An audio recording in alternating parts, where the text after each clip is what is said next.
Hey, what is going on, everybody? Welcome to the Portuguese Flying Stew once again. We're already airborne. We're somewhere in the Midwest. Trying to see if I could find another streamer out here.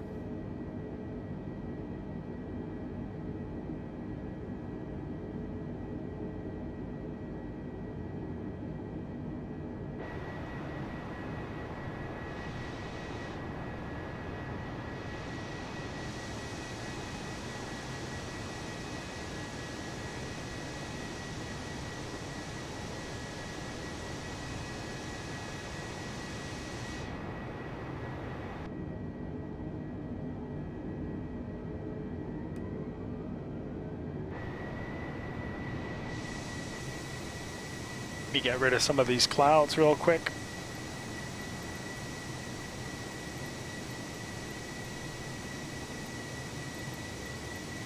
There we go.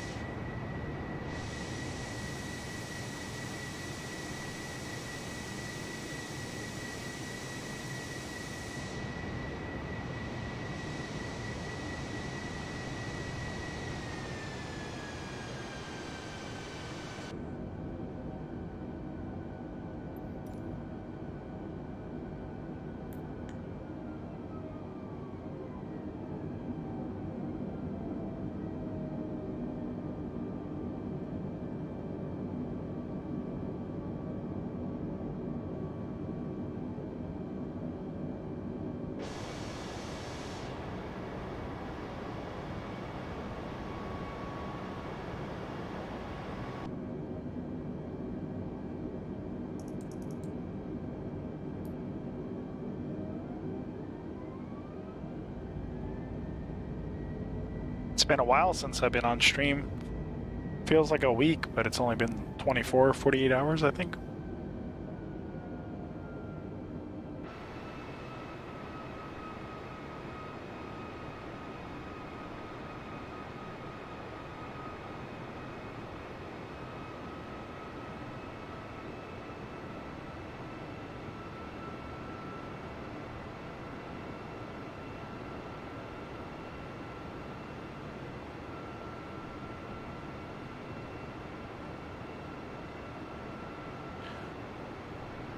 And don't forget to smash that like button. You pop it in just to say hello. We're flying the Airbus 320 Cathay Pacific. It's an Asian company. Just holding it at 6,160 feet. I don't even know where we're going yet. I just popped in to see if I can find another streamer. He was flying around, but I think he's got group only set, so I can't see him even though he's around here.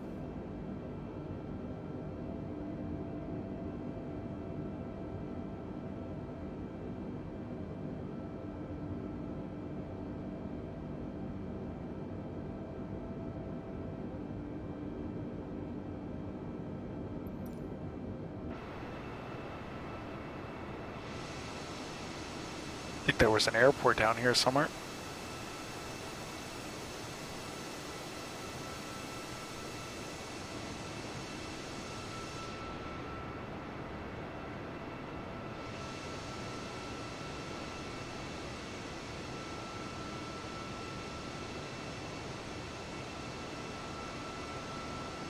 Just want to say a special thank you to all the followers that I recently got. I know I haven't been here for a day, so these guys came in and followed the page after I went offline, and thank you so much. Got a few of them, got like 4, or actually more than that, 5, actually even more than that, jeez.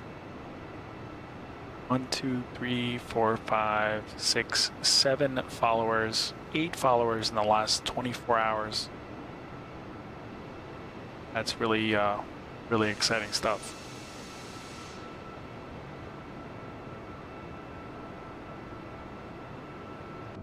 We just turn. Let's head over to Chicago.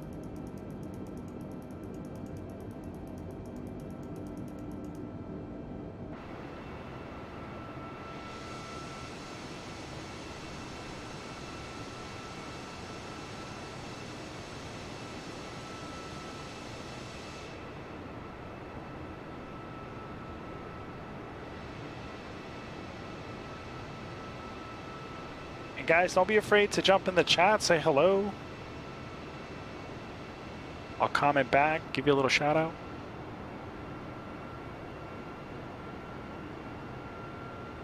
I promise I won't bite you.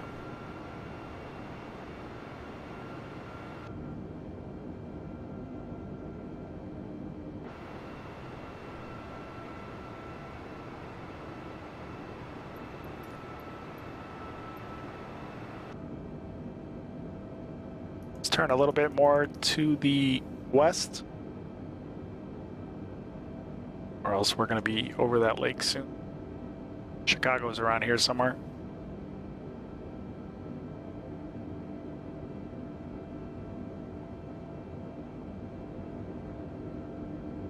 We don't even have a flight plan or anything. We're just freeballing it right now.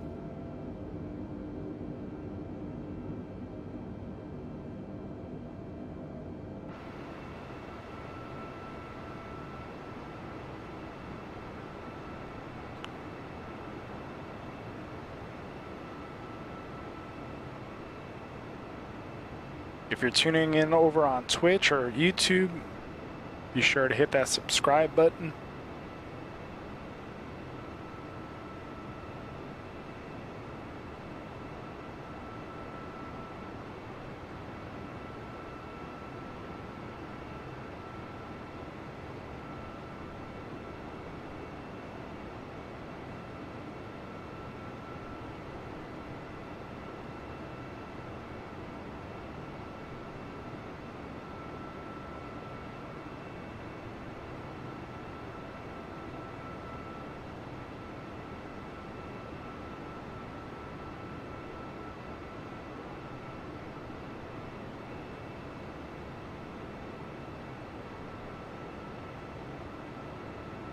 My buddy Mauricio's hit me up on the gram.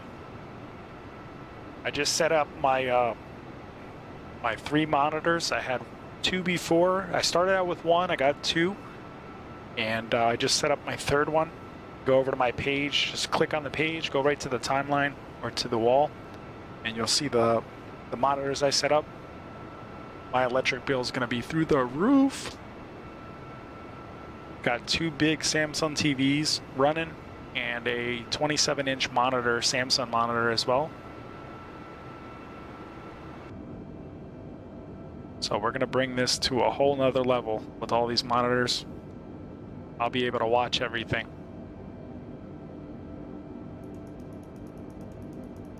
Especially those comments, the likes, the follows, all that stuff. I'll be able to see it in real time.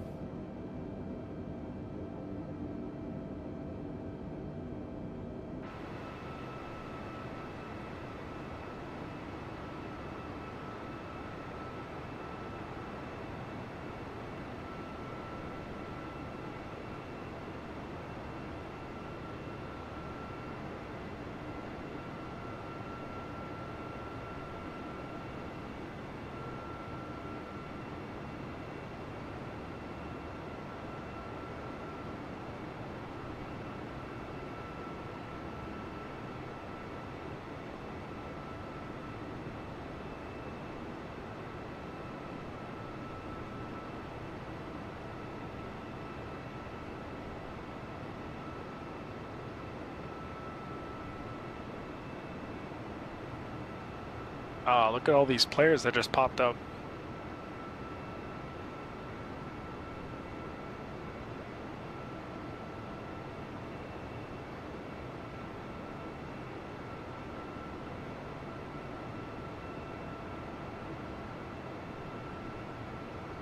And R22 Driver over on my Discord, thanks for the post.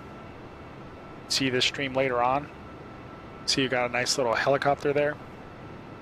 And Justin with the customized Cessna. Looks like a Cessna. Damn thing looks like a monster truck.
Guys, if you pop in just for a minute or two, that's all good. Just make sure you smash that like button for me.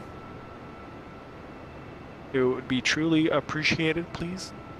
Thank you so much.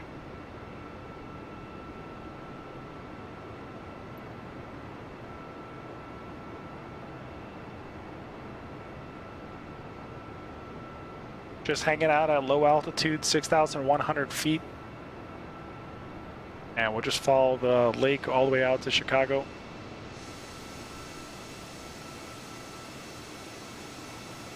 Let's change the weather up a little bit. Give it a little nightfall, little sunset. There we go. Maybe a few clouds.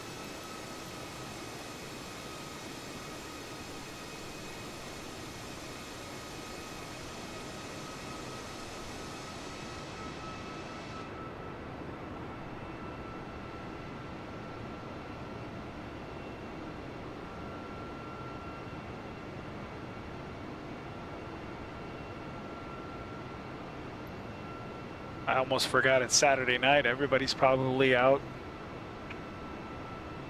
even though COVID is still around.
Oh, hey now.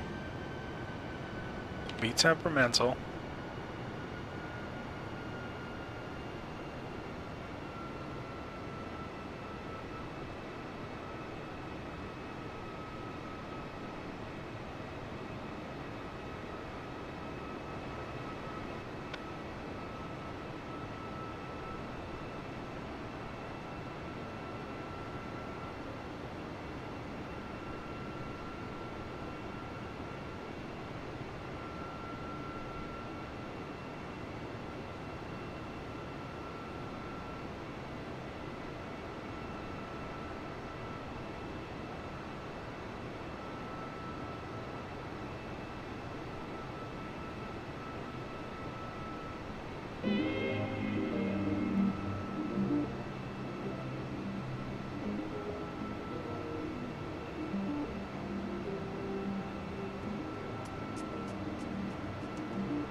Some nice chill music.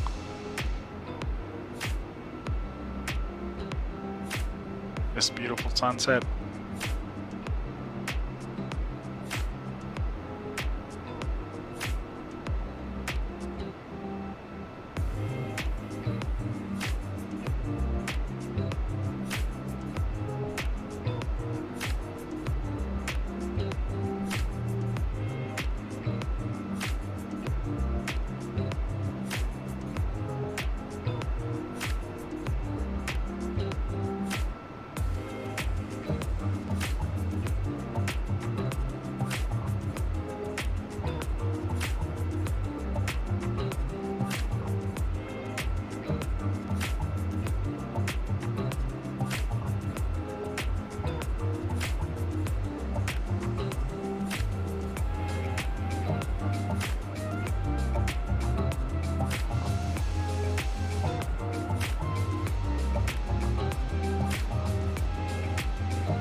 little spots of weather here and there. You always want to avoid the red spots if you can. Little red blotches. You just flew right over it anyway.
Alan, what's going on, buddy? See, you're in the Midwest. Welcome to my country. Yeah. Going to Chicago real quick. See how I feel. Maybe I'll do a Chicago back to Newark to go home.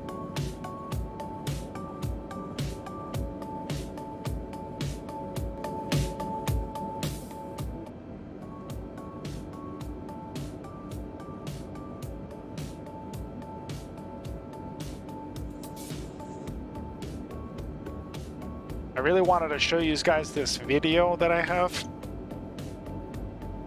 I'm just really scared of copyright infringement. I already got permission from the person who created the video.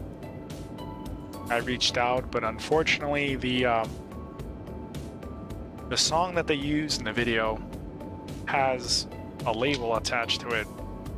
So if I play it, it's a really cool video, but if I play it, I'm afraid Facebook will pick up the sound, and the next thing you know, I got another strike on my account.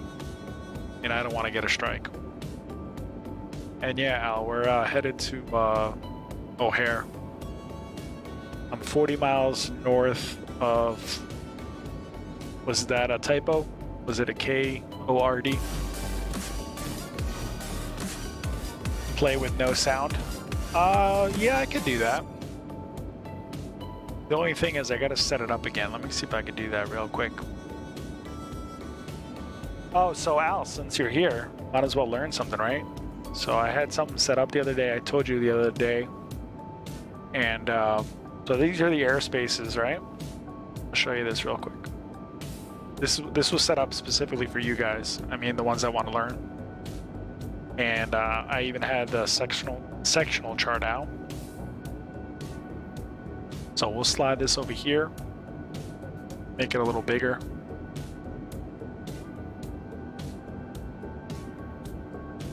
I don't want to hide the airplane, but there we go. So these are the airspaces you'll find in the United States, if not the United States, the entire world. So Class A, typically 18,000 feet to 60,000 feet. So I know I talked about this on my last stream, but I'll talk about it again. So 18,000, above that is transition altitude 18,000. So commercial jets, obviously commercial planes, they fly anywhere between 18,000 and up to like 41,000, I believe, the record that they set. Well, commercial, not the private jets. The private jets can probably go a little bit higher. But so... yeah, so that's Class A. Nobody knows about Class A because it's like you worry about what's down here first versus what's up there. I believe there is a standard. You can't fly up here unless you are you have like a specific type of equipment, I believe. You can't quote me on that, but I'm almost positive. So even if you were capable of doing it, you have to have a specific type of certification or license, as they say. So Class G, Class B, Class C, and Class E is like pretty much everything else. Class Bravo is typically busier airspace, commercial, like Chicago, Newark, JFK. Anything that has those multiple rings, so it's an upside down wedding cake or birthday cake, whatever you want to call it, wedding cake. And the closer you go towards the center of the airport, the tighter the restrictions get.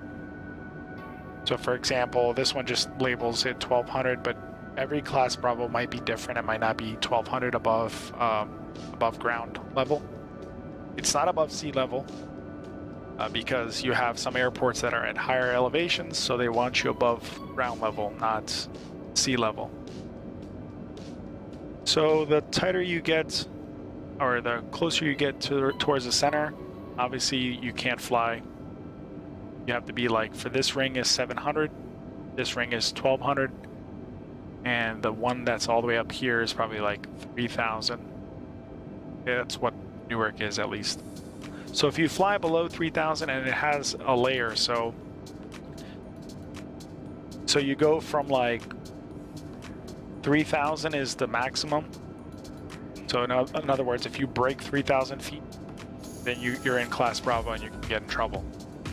And then it has every airport is different, but I know Newark is 3000 to 7000. So if you fly over 7000, you're good. If you fly under 3000, you're good. And that one ring. And then the closer you get towards the center, obviously those altitudes change, so you can't just be flying in there. It's always good to get permission anyway. So Justin said you forgot Class Z. Oh, really? What's that, for NASA or for the military?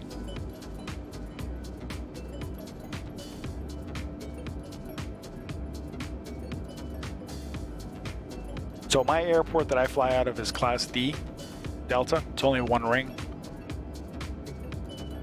And Class C is like airports like Allentown, I know is a Class C. And some other smaller airports that have commercial, but he said, just kidding. That's good. Did you get your food, Justin? Your tacos? Justin loves tacos for some reason. So yeah, so these are your classes. Bravo, Charlie is your most frequently used. Bravo is your probably every busy airport in the country. Commercial airport.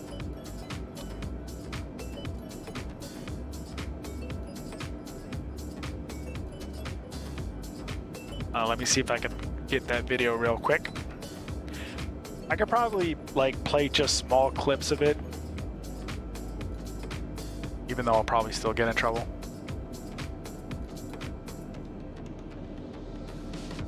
Watching Braves at Taco Mac. Oh yeah, you must be a Braves guy. These guys are our rivals. I'm a Mets guy, so.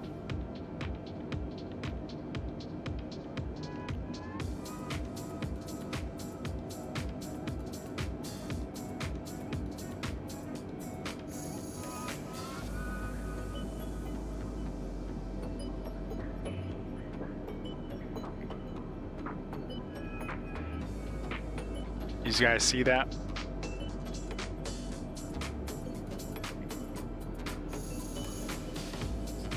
See if I can adjust it real quick.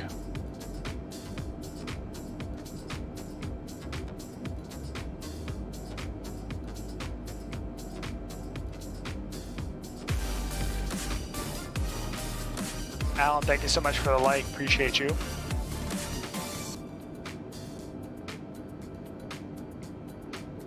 So it was a really cool video that I found. Been circulating a bunch of times on the internet. So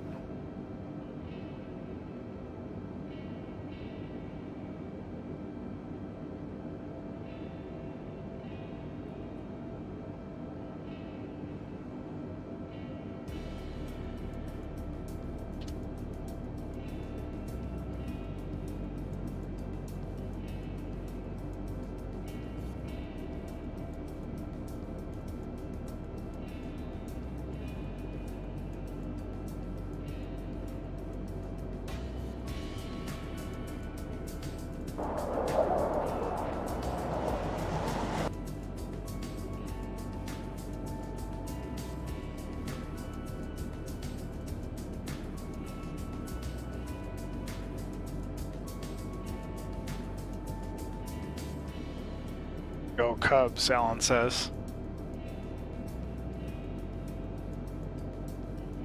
Ah, this one's actually pretty cool too. Let me play this one. I like this one. Their uniforms are pretty sharp.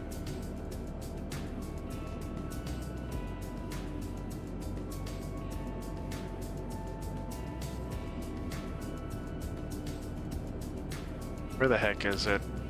I just had it. There it is.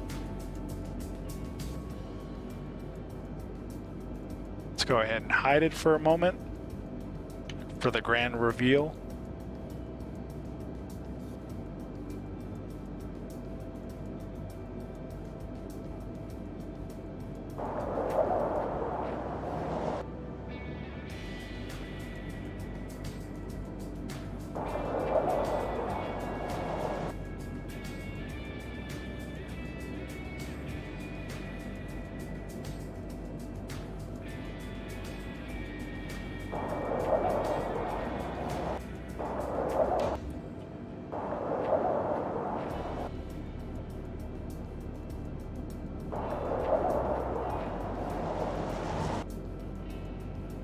Let me make sure you guys can't hear what I'm doing. Hold on one second.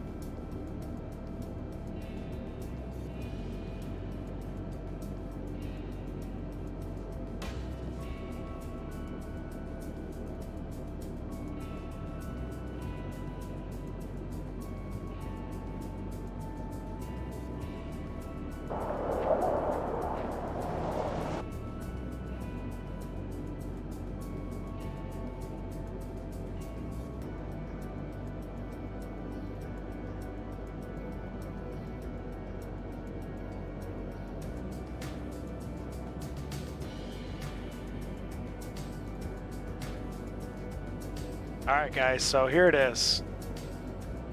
No, not really a sports fan, nor am I. I like the Cubs. I like pain. Cubs won the World Series though. We got one of our hubs is out in Chicago, and we did a flight just for them.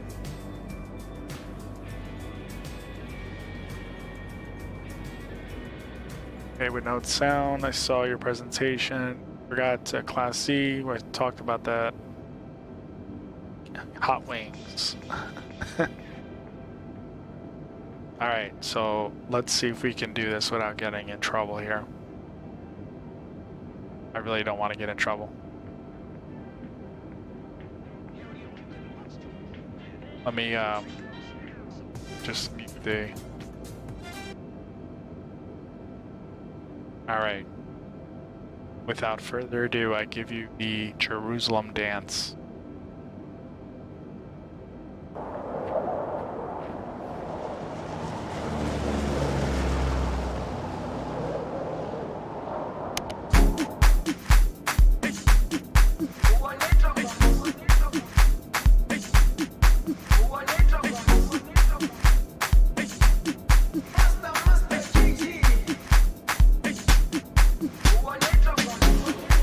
Jerusalema ikayalami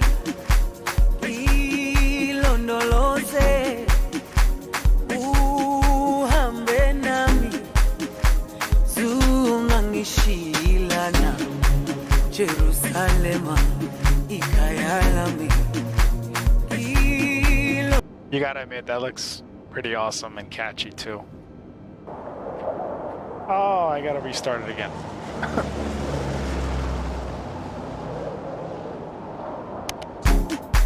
Alright, well, you get the point. There's another one that has like all different types of airliners. So I really like this video, it's pretty cool. Just a lot of fun, they're just having fun during a tough time, you know?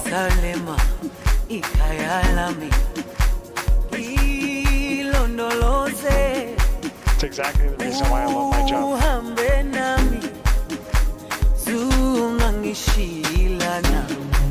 Jerusalema ikayalami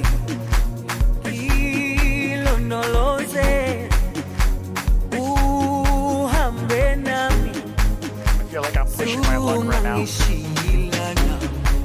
Dawo yami ayikholana buso wami awukholana ilondoloze zuhambe nami dawo yami ayikholana Is that buso me wami dancing? No, I dance a awukholana lot better. ilondoloze zuhambe nami. All right, that's going to be enough for me. I'm sweating just thinking about the strike on my account. So, but I'll attach the link so you can watch it. It's pretty cool. There's another one, and once you watch that one, they have like a whole list of different airlines doing it. I just got to see if I can get my airline to do it. That would be really cool. Do it out in like Rio or something, or London. Well, not so much London, because London right now is a hot mess. So, but here's the video. I just put the comment in the. I put the link in the comments.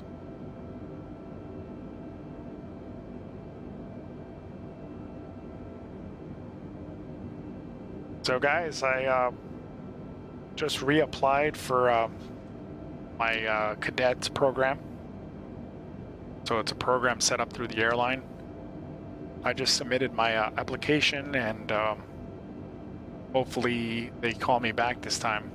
Last time they didn't call me. I thought I was too old for it. So, but if they call me and I can make it far with them, then I'll be joining their cadet program. So it's like kind of like a pilot program that they streamline. They get you through training. They help you build up the hours. Obviously, you're paying out of pocket regardless, but at least I'll be with American and doing my thing with them, hopefully. If not, then I just have to do it my own way. But let me tell you, they get a ton of applications, and I think last year they had a ton of people. And this year they added something new to it, so they kind of want to weed out the people that they know are not going to make it. So they put this, I don't know what the company is, but they partnered with this company, and they give you like these little tests and quizzes, and then they're all timer based. So you got to go in and complete. Some of the stuff is like ridiculous. Like, for example, a cylinder has a diameter of 2.89 centimeters and a radius of 6.8, and your pi is 3.14. Find out the volume of the cylinder, and you literally have like a minute to figure out the answer and respond per question. It was intense. I was sweating. But I think I did pretty good. If they don't call me, it's for other reasons. It's not because I couldn't pass the test, because I was actually a straight A student at a aeronautical university, so I don't think I have a problem with that.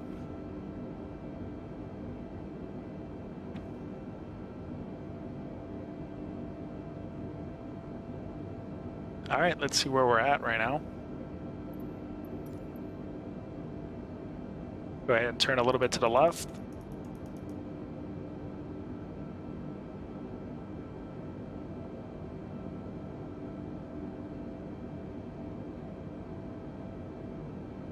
Sim is working pretty good today.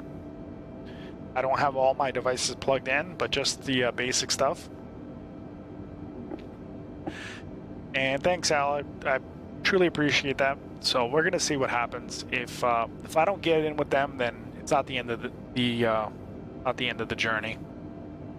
So I'm not worried. It would be nice because I can stay with them and take a leave of absence from work, fly out to wherever they want me to, and then train from there. And then I could just take the hours that I have and kind of shift my experience into that. I think also in the past I had 0 hours, as did a lot of people though, because I talked to a few people that went through the program, and I personally know one person. I'm trying to think. No, he went to just flight school. I know one person that went through the whole program, so she should be coming up on a job soon. I have three personal friends of mine. Two of them were based in New York. One was based in Miami, I believe. Miami or Dallas? Or maybe Phoenix, I don't know. Anyway, so two of my friends, Sarib and Brendan. Sarib just got hired. He just handed in his resignation. So he's officially done with as being a flight attendant. And now he has a job with PSA. So I'm really happy for him. Justin, it's no worries, man. We're here.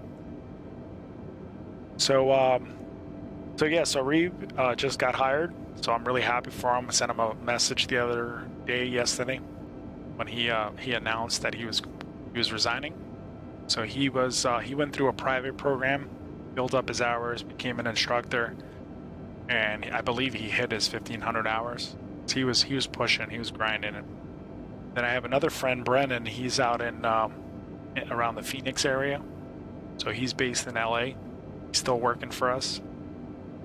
He should be close to at least 1,000 hours, if not a little bit less. And then I have a third friend. Her name is Valentino, and she's doing really well. She's also a flight attendant as well, and she's out in Vegas. And Vegas, she's been doing it private, and she also applied for the cadet program as well. But she's burning through those hours, let me tell you. She's trying to get her private at least.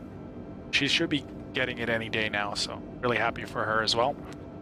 She does call me a lot for advice and for tips and whatever she's going through or whatever she's struggling with. And like I tell everybody, I don't know everything, but I know a little bit. I'll be humble with that. And she should be getting her endorsement soon, because for her first part, her private at least. So she's coming up on it real quick. So yeah, so a bunch of my friends, all flight attendants, and we're just out there chasing a dream. And the pilots should be coming back in demand as air travel picks up and the vaccine becomes more available towards people, for people, I should say. And Justin said, "I'm sure you'll get it. You are smart." Well, thank you, Justin. I appreciate that. And do you have a degree? Yes, I have a 2-year degree with Embry-Riddle, which is Daytona Beach, Florida. So it is an aeronautical degree. So that's why I wanted to get the degree first and then do my flying, because then I understand how planes work and systems behind them.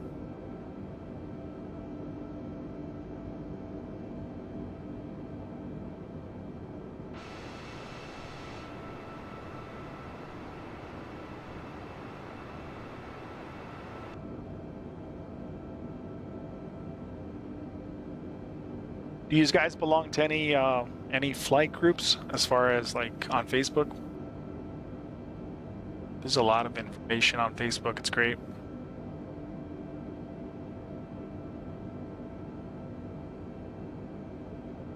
Nah, Justin, you can't think like that. You don't need a degree to become a pilot. It definitely helps, but they won't be looking at that.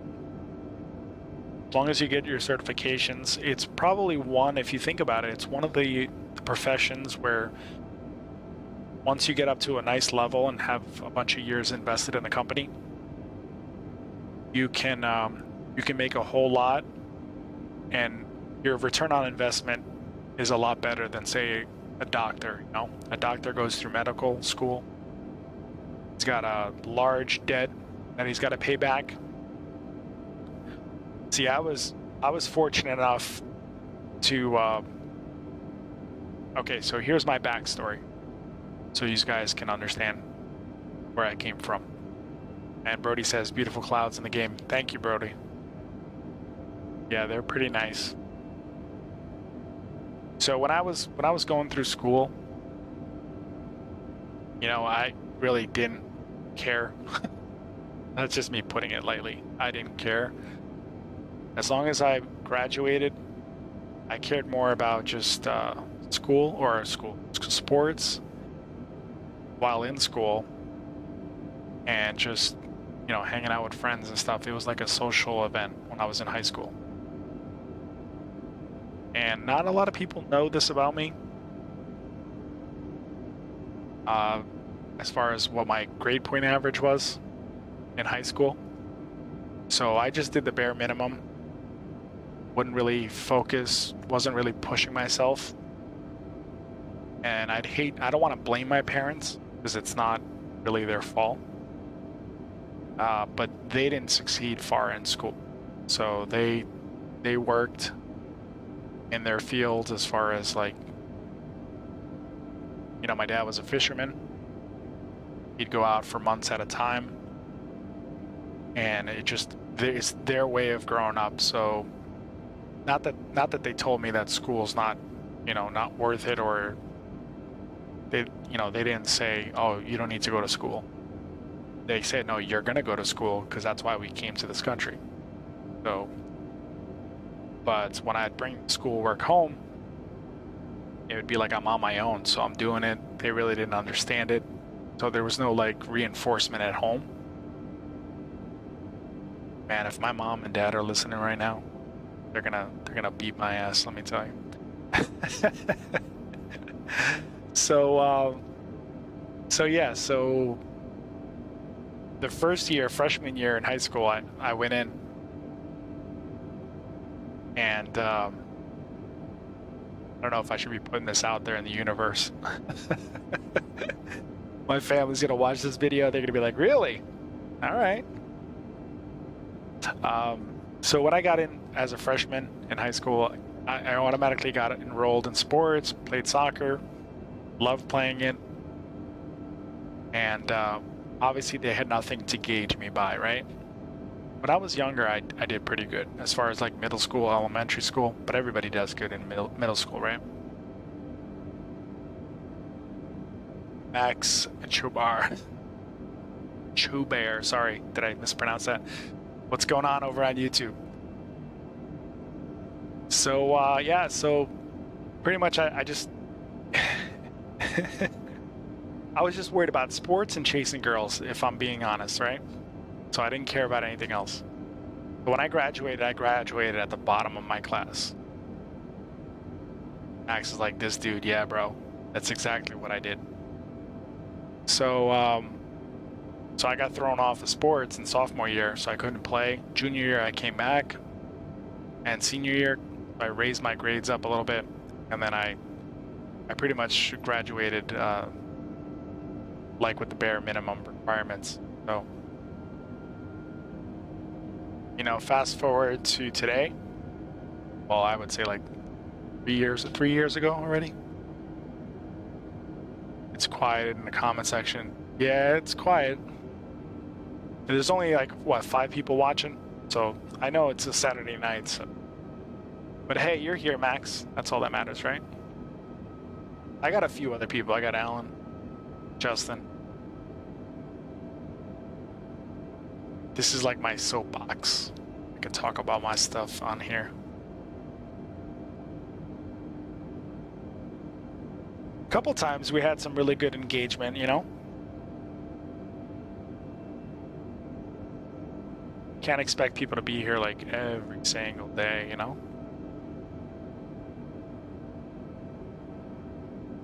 So yeah, so as life progressed, I left high school. What's up, Israel? What's going on? Good to see you, bud. So yeah, so when I left high school, I was working nonstop. I didn't want to go to a college. So I did a semester at a local community college, and then I also did a computer school. I went to some school back then. It was called the Tone Institute of Technology. Now I believe Lincoln Tech had bought them, so they merged. So now they kind of shifted with the industry. So they were doing a lot of PC stuff, and then all of a sudden nursing became popular. So this school kind of shifted to nursing. So I don't think they're doing computers anymore. Got your CFI? No CFI yet. I mean, I'm still thinking about whether I want CFI or not. It's not a requirement, but if you want to be an air checkman in the commercial industry, you have to have your CFI. An air checkman is just pretty much a guy that goes around checking pilots, making sure they're proficient.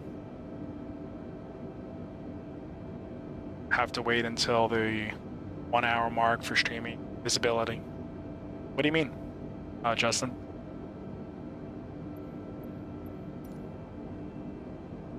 So yeah, so I did the whole computer thing, and then I graduated with that. I did really well with computers because it's something I liked. It's tough, I heard. Oh, for CFI? Yeah.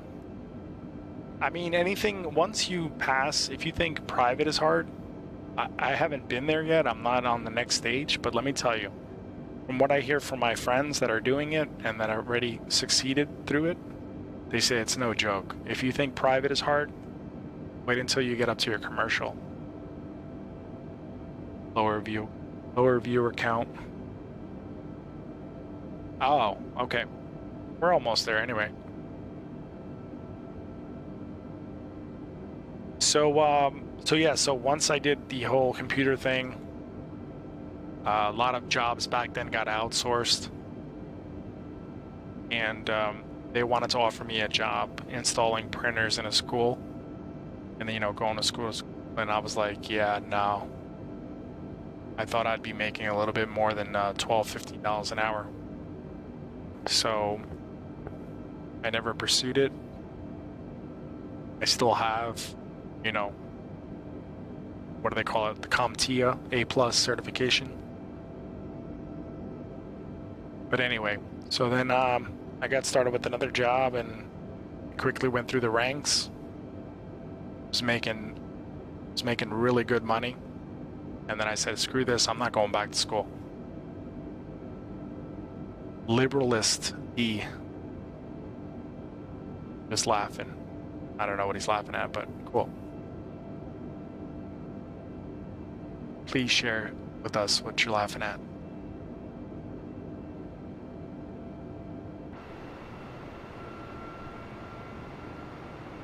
Maybe he's laughing the fact that everything got outsourced and making $12 an hour installing printers in a school.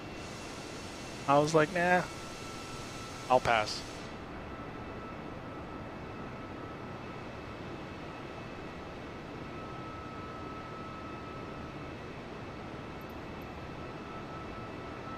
Oh yeah. Trust me, I wasn't taking offense to it. I just want to make sure you were on the right page here. But installing printers, yeah, I was like, nah, bro, I can't do that. I didn't just spend like a whole year learning how to do all this stuff to install printers. I think a 12-year-old can install printers. I'm what is it? E-Council certified ethical hacker, but can't find a job, aka a piece of paper. What's your favorite airport? Let's see. I mean, I'm not gonna lie to you, Max. A lot of people would say like something big or a big airport. I kind of like Tampa. The only reason I like Tampa is because they're on their game. They know what they're doing over there. I never have a problem when I go through Tampa. And they just remodeled it. They had the Super Bowl over there, so they were getting some construction going. So they remodeled their hubs and stuff.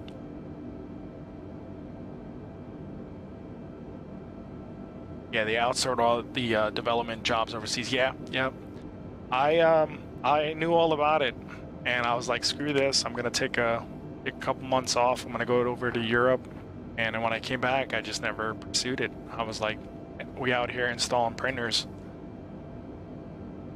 And Liberalist said LAX. Yeah, LAX is pretty dope. Oh, for views? Oh, damn. For views, I'm gonna have to say Rio. And these are airports that I've actually been to, so.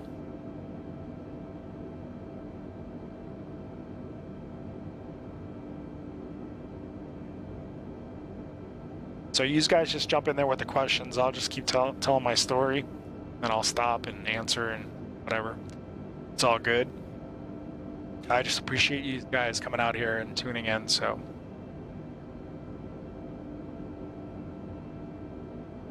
So yeah, so after that, went to another job, and I started making really good money, and I said, screw this, I'm making more money than a person with a degree. And I was there for like, what, 11 years? I did a lot of different jobs in between, and once I started making over 100K a year, my bonuses were like as much as a brand new car every 6 months, I was like, nah, I'm good.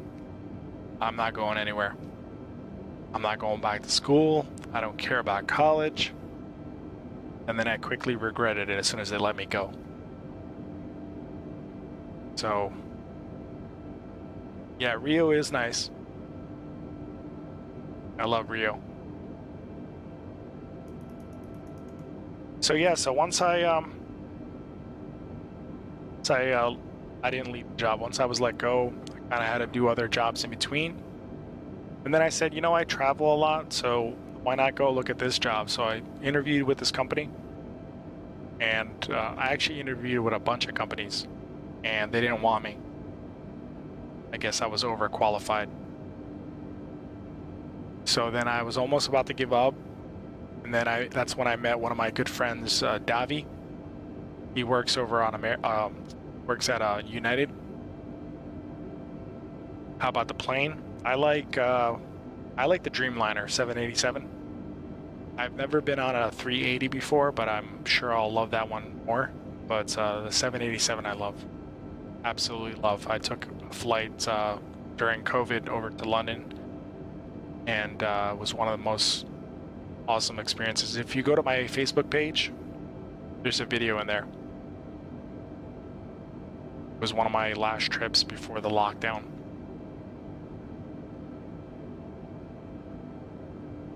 So yeah, so when I met Davi, believe it or not, I was in between jobs, and I did the whole Uber thing. And I was Ubering, I was picking this kid up, because he was literally a kid, he was a young guy. And he was working for United, and we were talking, it was like 5 in the morning, he's probably saying, why doesn't this kid shut up? Or why doesn't this guy shut up? But, so I talked to him about it, and I said, hey, I applied, and they turned me down, and he's like, yeah, they don't pay attention to that, just reapply. And I did, and they called me, and literally I was the first person out of the room. And they're like, we'd like to offer you a job as long as you could pass a background check. And I was like, oh, really? Awesome. So then as the years progressed, I said, you know what? I want more than what I'm doing now. I really want this front seat. So I got tired of people asking me, hey, where did you go to college? What degree do you have?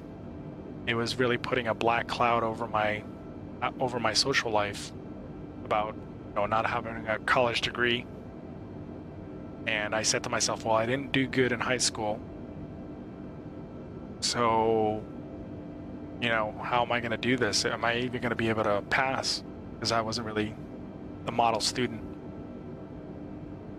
Look at all these people out here, Jesus.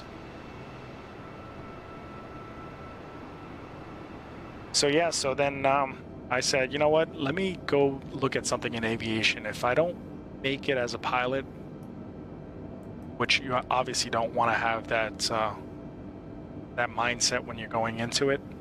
But I said, if I don't make it, I can do something else. Maybe work for the FAA, maybe the NTSB. And this degree covers all of it, so I can go into multiple fields. So I said to myself, all right, people obviously think I'm stupid. So, because I don't have a college degree, this is their perception, of course. And every time somebody would ask me, I was like, oh, I don't have a college degree. I only have, you know, this is what I got. And then I applied to Embry-Riddle. I saw my little cousin going. My little cousin went for become a mechanic, aviation mechanic. So he went to the same school, and I saw he was doing it. And he was, from what I saw, he was loving it. And I said, let me check the school out. All the pilots are saying that's where they went. So I said, if I want to become a pilot one day, I'm probably going to have to go to the same school. I applied, and when I submitted my transcript from high school, they literally, like, I can tell they were laughing through the email. That's how bad it was. And they said, yeah, sure, we'll take you, but it's going to be on a probation period. So if you don't pass with a, I believe there was a C or better,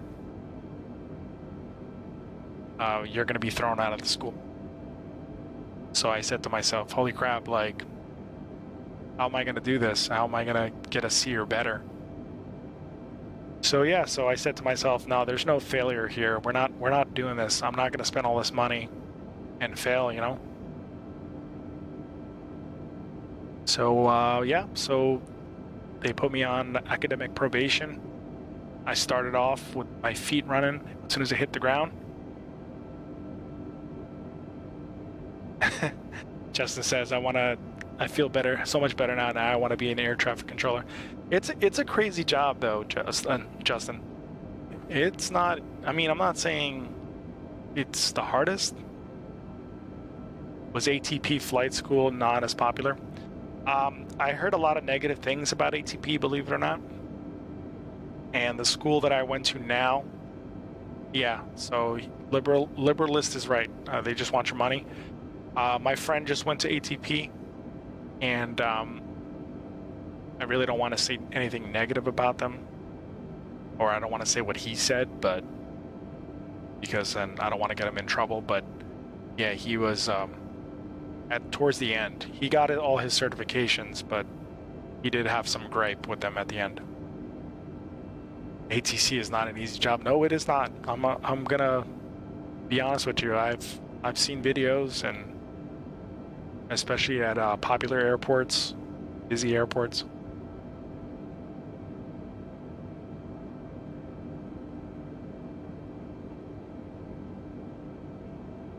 Yeah, Justin, I mean, I still don't know what route I want to go, if I want to do the private life or if I want to do the commercial life.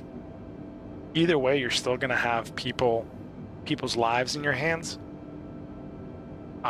Maybe I'll just do cargo. I don't know. Blue Line Aviation, I haven't heard of. I'm sorry to tell you. I really, I can Google it, but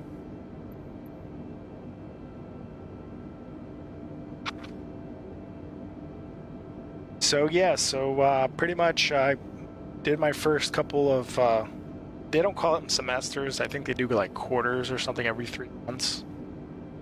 I don't know what a semester is, but I hit the ground running, and now I guess I can brag about myself, but I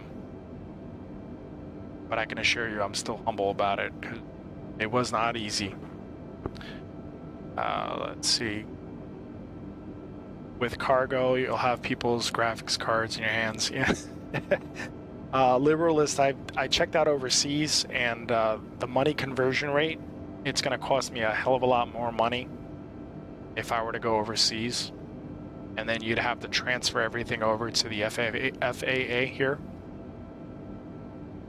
Pilots are in high demand in Asia. Yeah, I can see that. They send their pilots over here from Asia to train. So I don't see that. I don't see if it wouldn't work out. It would. If you were to go overseas and get your ratings and stuff, you would just have to spend the time to convert everything over. Because I don't think they have exactly the same stuff that we do, what the FAA does.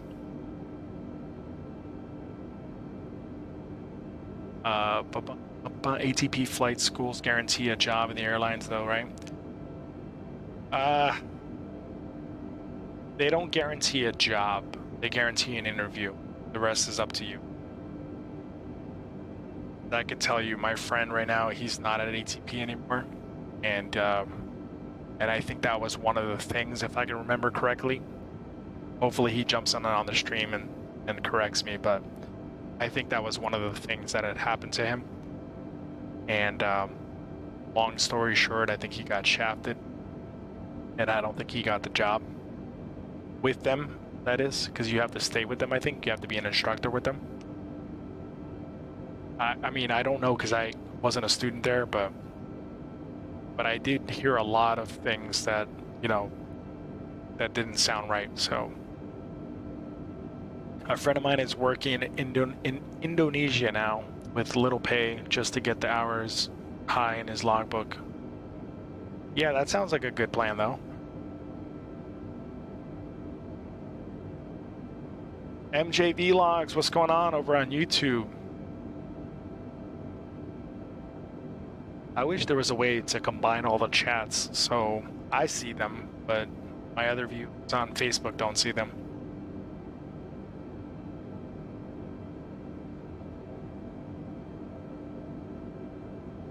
So yeah, there's a ton of things you could do to get your hours. I'm looking at a different route. I don't really want to be an instructor. I'm pretty positive that I could do it. I just don't think I want to. I don't know. I think I would be the type of person, like if the person wasn't getting it, I wouldn't start yelling at them, but I would start getting frustrated. Like, all right, you need to do it this way. And I know my instructor's been frustrated with me many times, and I see it, you know, but that's how you learn, is when you do mistakes. Like, for example, if you're steeping the plane, if you're doing a steep turn and you accidentally end up in a nosedive. I had to switch to Twitch because Facebook doesn't support pictures in picture when multitasking on my phone. Oh, okay. That's all good, bro. We got you. So I'm glad a lot of people jumped on tonight. I see the viewer climbed up. Thank you so much for tuning in. Guys, don't forget to smash that like button. Subscribe to the channel if you're over on YouTube or Twitch. I like to grow all my platforms if possible. And yeah, so would truly appreciate your support. We try to stream almost every day. I say almost because I didn't stream yesterday. Lou Bon Jovi, what's going on, brother? Good to see you. Thanks for tuning in. I know it's pretty late over here in New Jersey. I heard that once you had 1,500 hours due to shortage of pilots, airlines try to hire you as quickly as they can. And Liver says subbed and like. Thank you so much. Appreciate you, man. Yeah, so 1,500 hours. I've been doing a little bit of research, even though I shouldn't be even looking at what they'll hire you at because I'm not even there yet. But I think you can go lower. You just won't fly commercial with passengers. You could do like cargo charter planes. They'll probably take you at like 500, maybe 750 or something like that. I've seen like doing like maybe transports. You can probably get something at 500. See, I was going to go the route of either doing tow banner or banner towing. Say that backwards. So I was thinking about doing that during the summertime. Crop dusting might be also another option, but that thing is tough. It is hard. It is no joke either. Because you're messing with your center of gravities, and once you start to spray your chemicals, you start to lose it, and you gotta fly really fast over the ground. 750, okay. Yeah, so I knew it was something like that. So you could do something less. Thinking maybe aerial photography or just a couple different ideas. Or maybe for jump skydivers, flying for skydivers.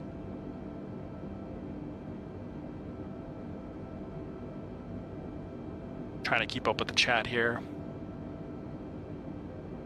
Just wondering, where do you take off from and where are you landing? I actually spawned right into the air.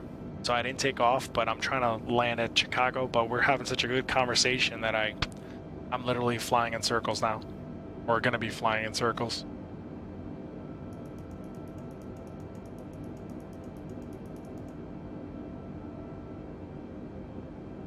The pilot Independence Day was a crop duster and then it became a fighter pilot. Yeah, with fighter pilots for Air Force, you have to have 20/20 vision. And I actually use spectacle. So yeah, that's not going to do it for me. And I'm also older, so I could probably get a waiver for the National Guard, but then I would have to like move my life out of New Jersey because they don't have planes. I think they have only Black Hawks or some type of helicopter, and it is not the same as getting rated for a private pilot. Or I think the hours are different, or maybe they're not. Maybe you can add them. But yeah, I'd have to go all the way to New York and be based somewhere else. But then I'd have to go to basic training. Then I have to score really, really high on an entrance exam. So non-passenger flight are far better and more easier to get. I wouldn't mind cargo, Mark said. Yeah.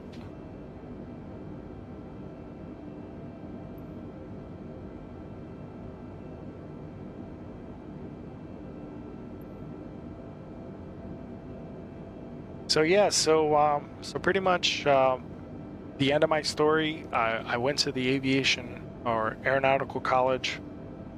I did so well that the first couple of, I guess you want to call them semesters, the first couple of credits I did, I got off of academic probation. Then I did so well, I ended up on the dean's list like every single 3 months. Ended up graduating with straight A's, and my GPA was 4.0. And they literally paid for half of my school after I had an academic performance, and they just said, here's a scholarship. And they paid for literally half of my schools. So it goes to show you, you could be a bum in high school. You may think you're stupid. And then you could turn everything around even in my 30s. So just so you know, I went to college in my 30s. I know, embarrassing, but unfortunately I wasn't able to graduate with honors, as they would say, because they didn't have an honors program for associate's degree. They only had an honors program for bachelor's and master's. But I would have gotten it if I went another 2 years, but I feel like I need to get back and start flying. Yeah, it was a lot of work, Justin. It wasn't just easy. I had to like put my head in the books and really pay attention to what I was doing so I wouldn't mess it up. Max, thanks so much for checking in, bro. I appreciate you, and thank you for following me over on YouTube if you did. And much appreciated. Thanks for your kind words. I'm using X-Plane, thinking of buying this sim. About the premium version and non-premium, what do you recommend? I mean, if you get non-premium, is very similar. Yeah, I think there's a small difference, to be honest, but the game is still the same. You just might have a little bit more perks, but it's nothing crazy.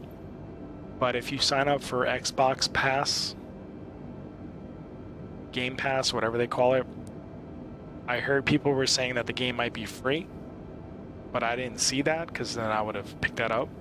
Or you get a discount off of the premium if you want to do that. So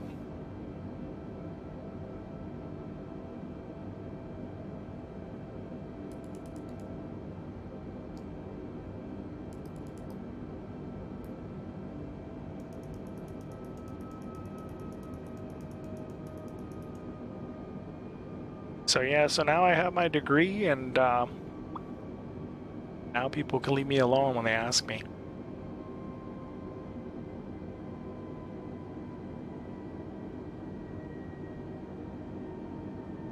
Please refrain from sending long messages. Yeah, I need you to leave Justin alone, all right? Don't worry about that, Justin. I was looking into avionics subreddit. Avionics is going towards real-time operating systems and system-of-chip design for future, but lots of math involved. And I'm having some trouble functioning as intended or properly. I need to be modded. You can do it by typing mod Streamlabs. Yeah, no. Alan says Xbox will be out in August, and Justin says sad face.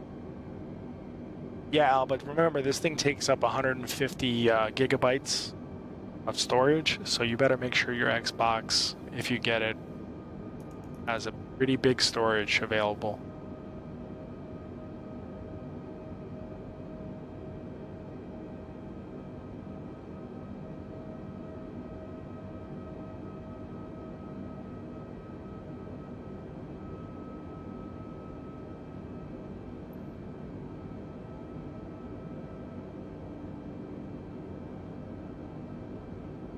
I'm just gonna keep quiet for a minute.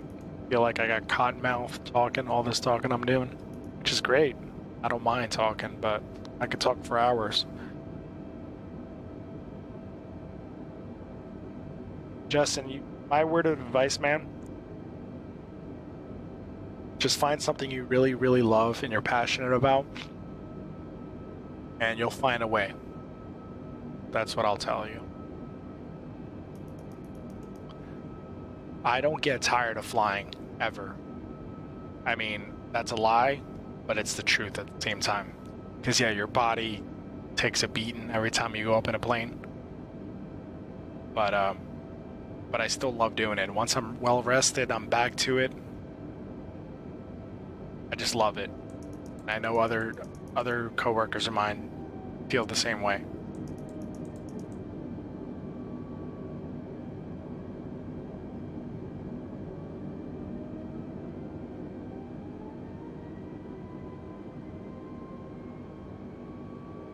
Controlling with Xbox will be difficult. It will be. If I had the life of Charlie Sheen, I would be happy, I guess.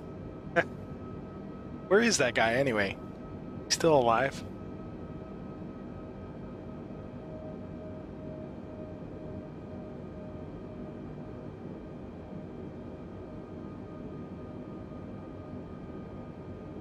I gotta dig through my, Israel, I knew you were there. I knew you were there. I was gonna say something like Israel loves his job.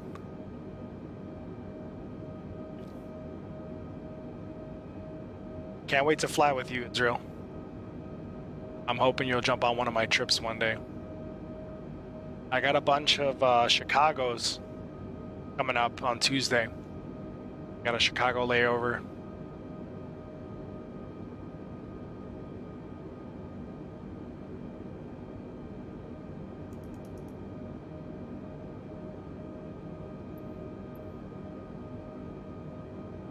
Xbox can use keyboard and mouse, and I'm sure external USB hubs with, I feel like that was a dig at me. USB hubs. I'm done with USB hubs until they come out with a fix for this chipset. So done with it. I don't want to look at another USB hub.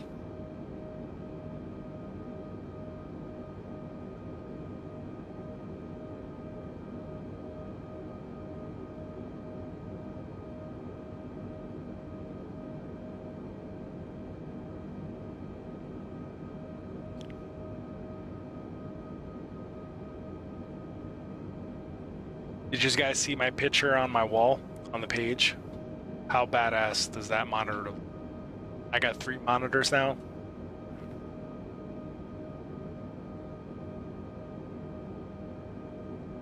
So I could do something cool here for you guys. Let me see. Did you guys see that? Oh wait, you don't see it. I gotta change the screen, but I'll do it on the next one.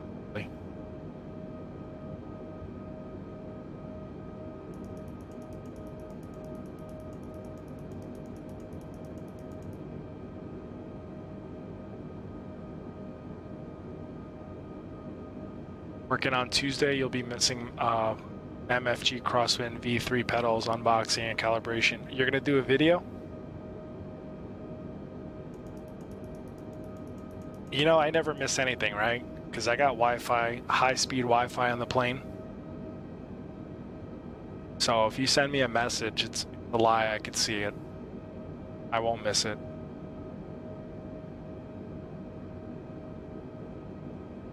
There's our runways. Let's go ahead and set our speed brake to low. To our landing checklist. Lights are on. Do we need wipers? Is it raining? Wipers don't work anyway.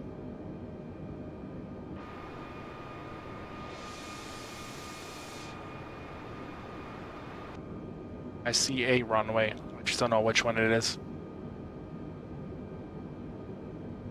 Starting 4-day on Tuesday. What airport? I'm going out of LaGuardia. And I start at like 6 in the morning. I gotta sign in.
There's our runways.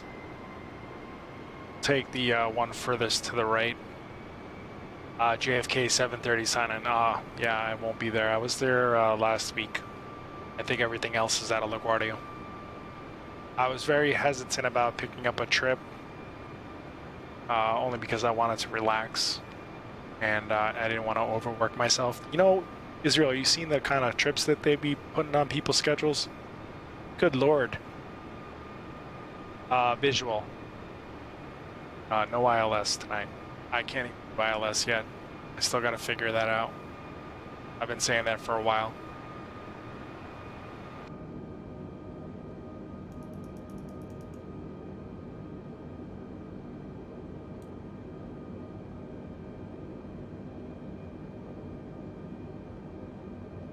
Let's go ahead and start slowing down even more.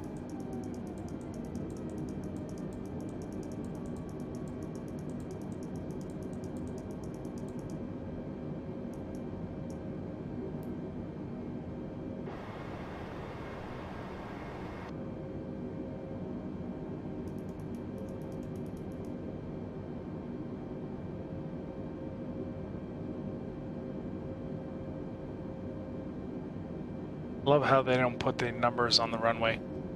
Let's go. That's cool.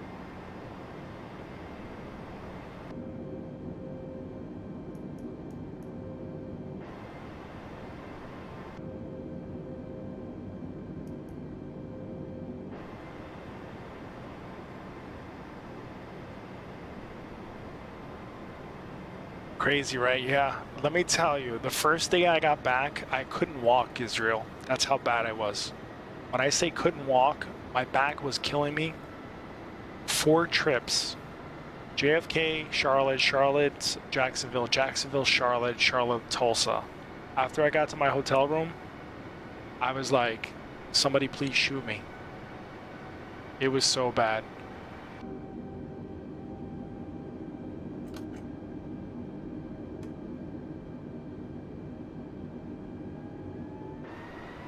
Whoa, what the hell was that?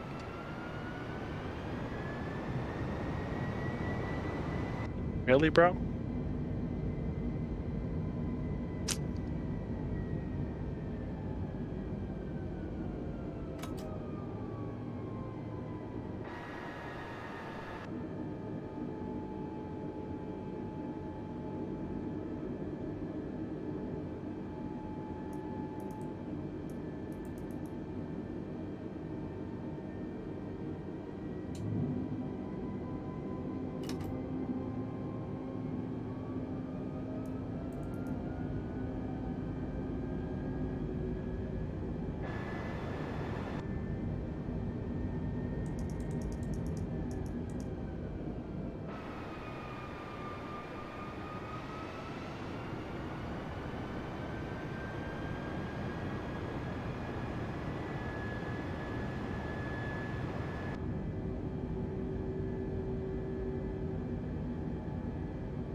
So like I tell everybody, good rule of thumb is this little notch right here is just aim for the runway.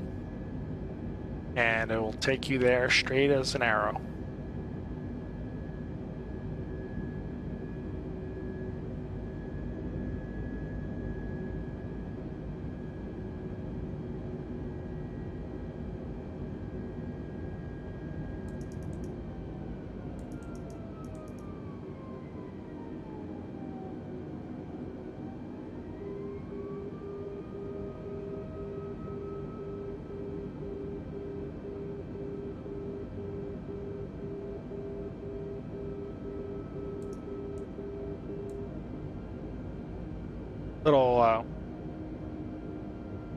Little slow on the airspeed.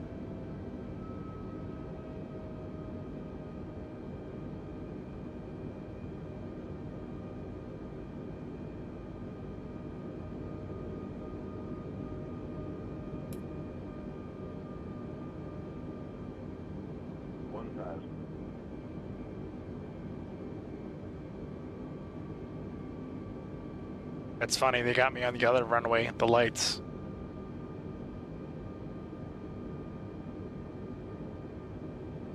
Perfect glide slope right there.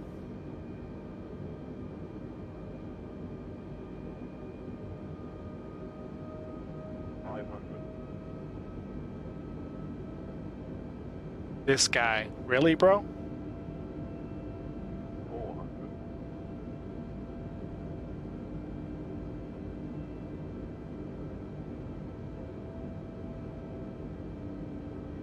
Our rate of descent looks good. 500, 600 feet per minute. Feels like I'm fighting the plane right now. There's a guy on the runway. 100, 60, 50, 40, 30, 20. Retard. 5.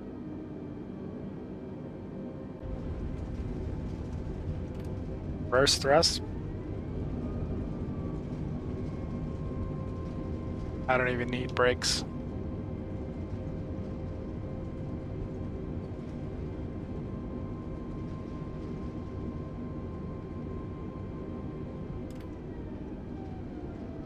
This guy. I swear. You got one guy taking off this way, you got the other guy taking off going the opposite direction.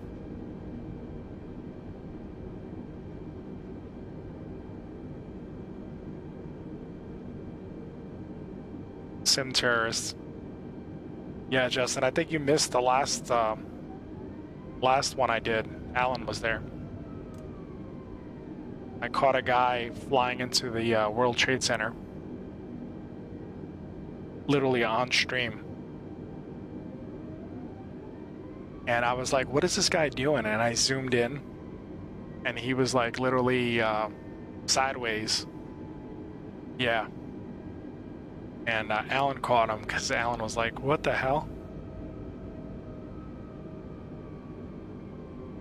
Please refrain from using foul language. What a douche. Justin, you could say whatever you want, man. I don't care. I think that's the filters on Streamlab.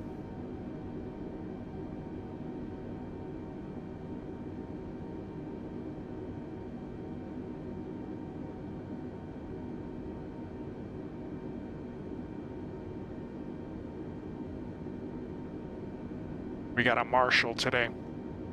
He's gonna marshal us in. Yeah, it was super disrespectful. Like, I couldn't believe it.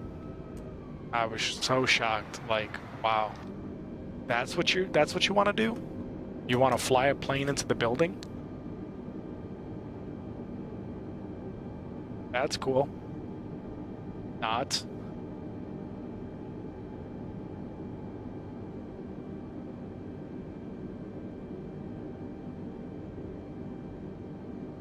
Oops, I think I missed the turn.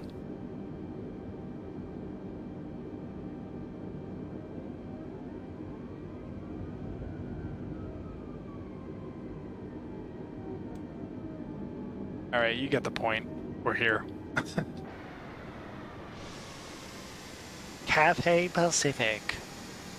Welcome aboard. All right. So should we do another one? Now arriving gate 15, 16, 17. I saw a video on that. That was hilarious. Somebody did a video. They used the movie Airplane. And now arriving gate number 14, 15, 16. Because he flew past the gate. Where to next? Should we fly to Toronto? Toronto's pretty nice at night.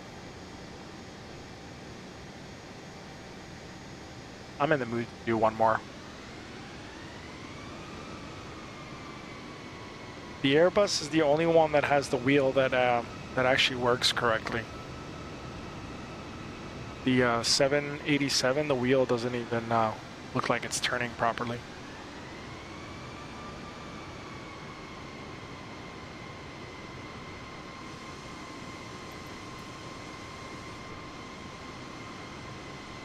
There's always somebody like trying to run me over. Really?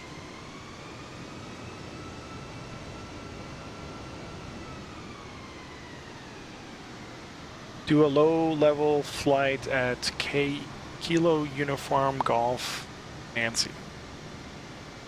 Class E airport in Alaska with a 380.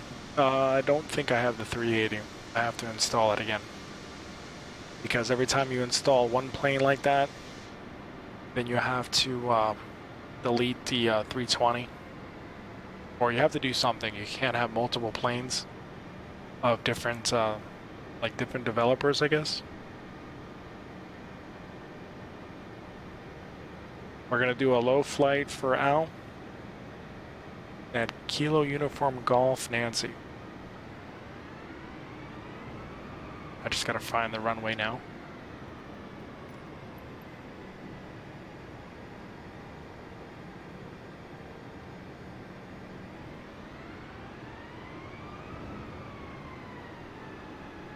At least the throttle feels good today.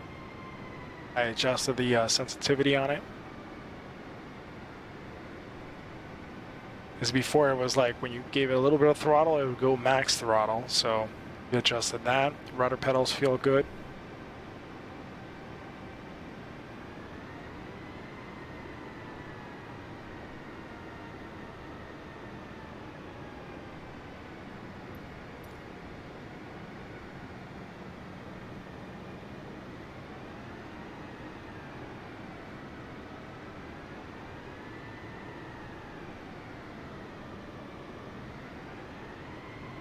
Somebody will be on the runway, of course.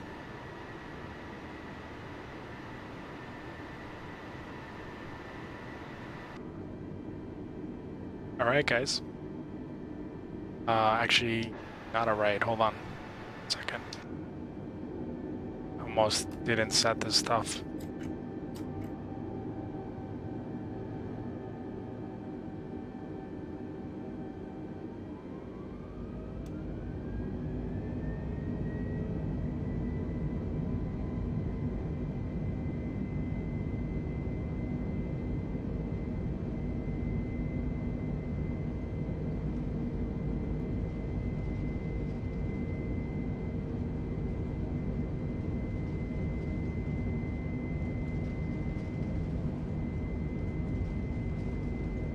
And V1, rotate.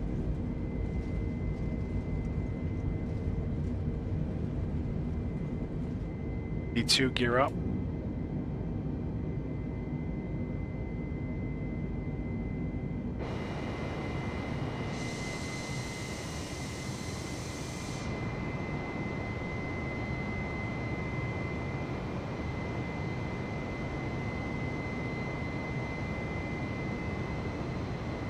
All right, let's see where Kilo Uniform Golf Nancy is, because I don't know where that is.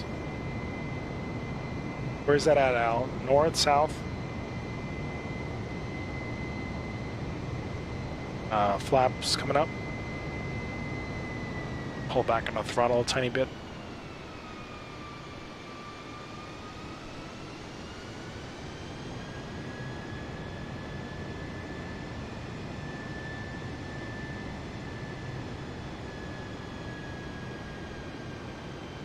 40 miles north.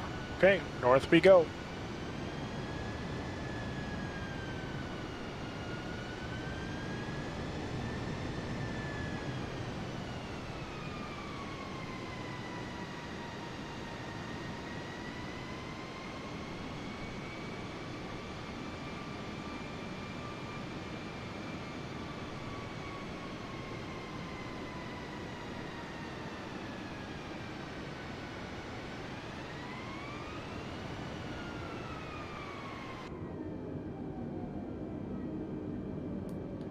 Click on autopilot. Whoa, where are you going?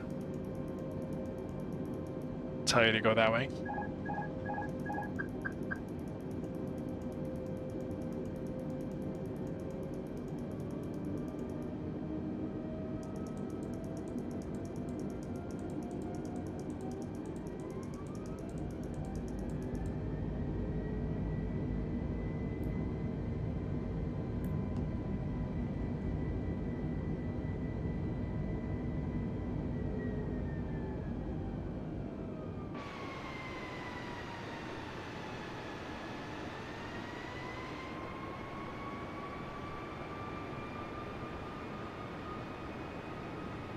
And guys, don't forget to smash that like button if you're tuning in. Don't be shy. It's all good in the chat. Everybody's is a good person here.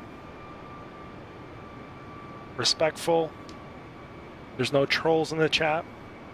So be sure to smash that like button if you're enjoying the content. It will only give me better visibility on Facebook Gaming. And drop a comment in the chat. Let me know where you're from.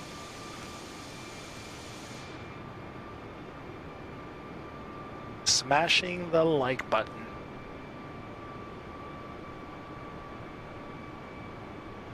Let's start doing a little bit of dancing too.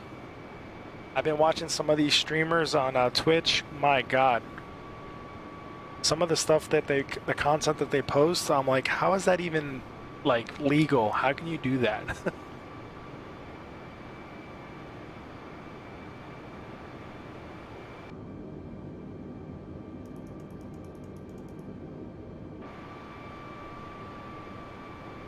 Let's see if we can find Kilo Uniform Golf, Nancy, or Alan in the chat. He says it's about 40 miles north.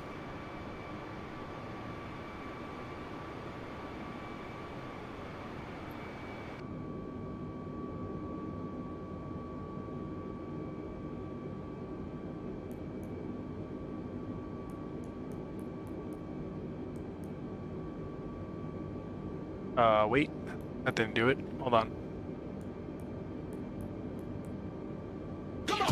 One of these will do it.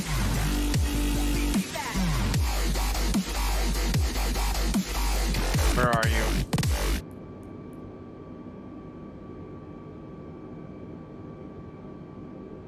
If I only knew what I was doing in here.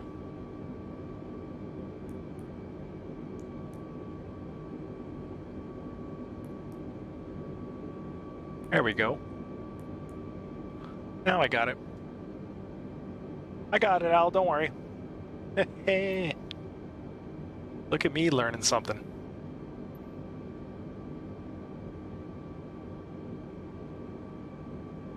And Ren, thank you so much for the follow. Appreciate you. Welcome to the stream.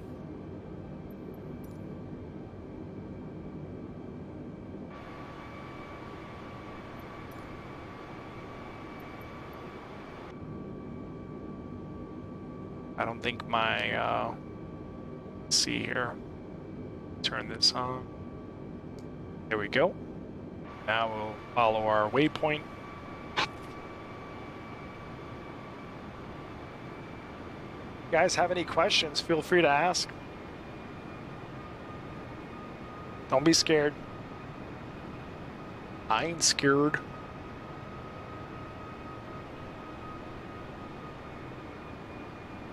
Nine wonderful, amazing viewers. Thank you so much for tuning in. These guys are awesome. Got a follow over on Instagram. Thank you, Max, for following me on Instagram. Truly appreciate you. Sean McCord, thank you so much for the like. These guys are awesome.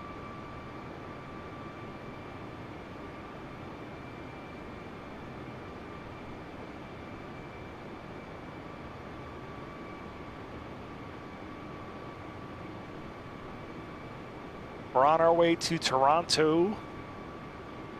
Visit my Canadian fams, my Canadian fam jam. Believe it or not, I get a lot of viewers from Ontario. So that's pretty cool.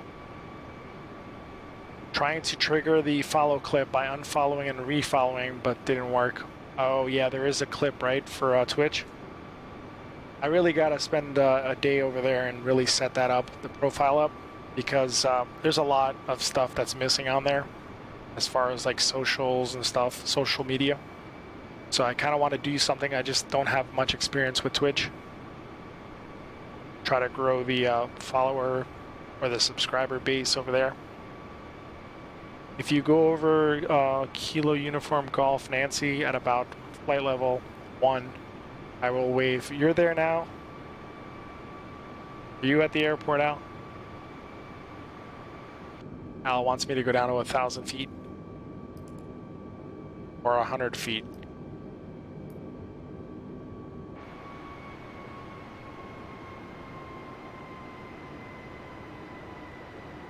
Coming in hot, Al.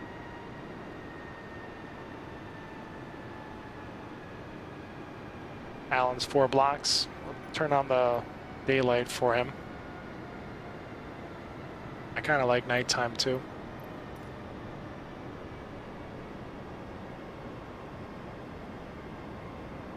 Alan's giving out his location. Careful, Al, the IRS might be watching.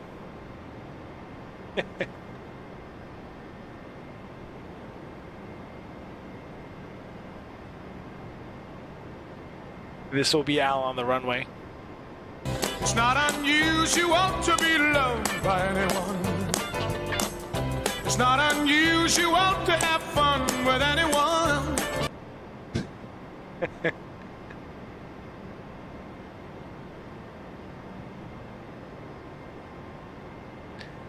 Hey Al, we're coming in for a landing. Here we are. I'm gonna need some ground crew.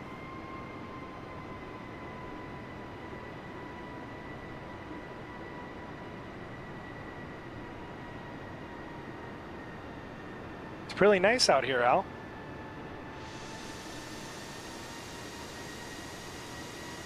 Small little airport. It's got a nice runway though.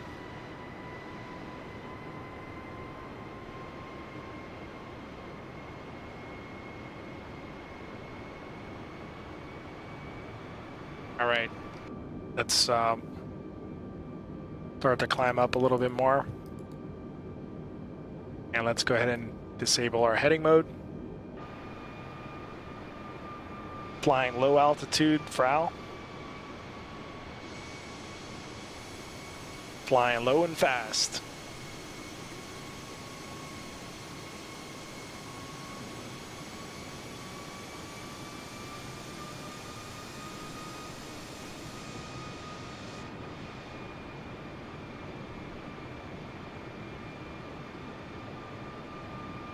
Go ahead and start turning over to the east because we're going to Toronto.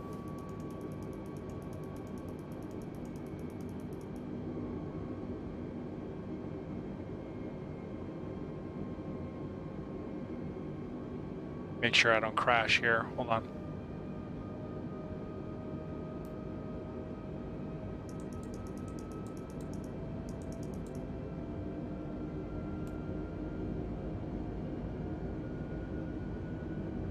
What's the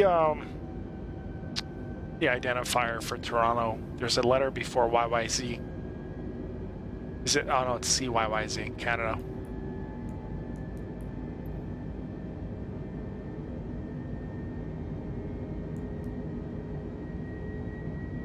We're back to trying to figure this out. Here we go. Waypoint. Go. YYZ's on the map. And let's activate our heading for the computer to follow it. So you just hit up or engage heading mode. That will let the computer figure out the route.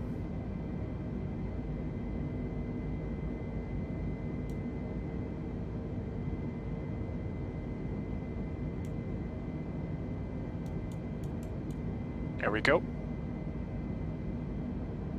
Buzzing the tower goose. Roger, Maverick. Flying over, what is this, Lake Michigan?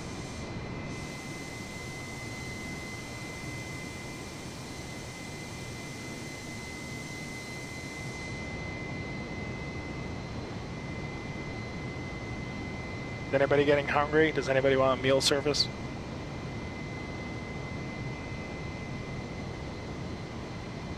Palm spam, then spaghetti hoops, and for dessert, a cornetto.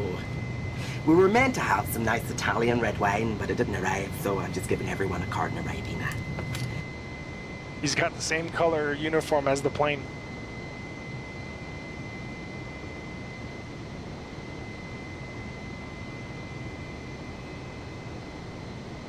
CYYZ, yeah.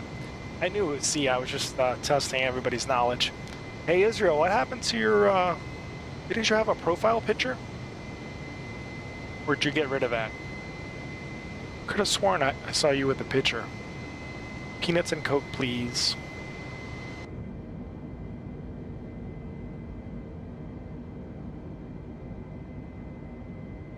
Ooh, the call sign is Dinop. Hey, can we bring a Coke back to Alan, and don't forget the peanuts, please?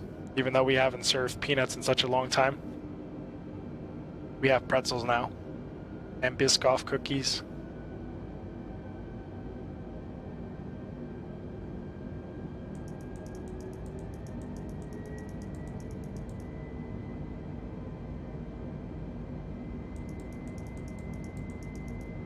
Try to go as fast as we can. I had one, yes, it's no longer there. Let me check on that. Yeah, it looks like it's gone. Was it a temporary profile pic? It's the flavor of the month. Whatever you're in the mood for.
No one believes I do my own color. It's a perfect match, and my gray is totally covered. The best color I have ever had. So much depth and dimension. This is Madison Reed, salon quality hair color that is changing the way women feel about coloring their hair at home. Madison Reed's Italian formulas pre-mix a beautiful blend of colors for multi-dimensional, natural-looking results just like in a salon. Wow, I love it. It's so natural.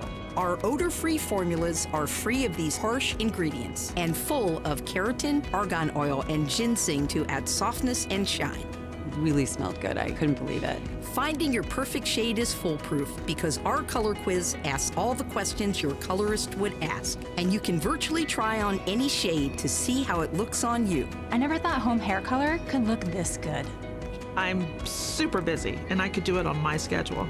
Women everywhere have made the switch to Madison Reed, saving time and money. Why pay $100, $200 We're just or gonna more in a support their salon page when and you could watch the try ad. Madison Reed for only $22 and save over 15% off our regular price? It was so easy. All I've right. spent way more for results that are not this good. With over 55 gorgeous shades, we guarantee you'll Yeah, love your unfortunately, I results. can't click it, Click so- here now to take advantage of free shipping on your first order. Try we it. go. Love it. That's the beauty of Madison now. Reed.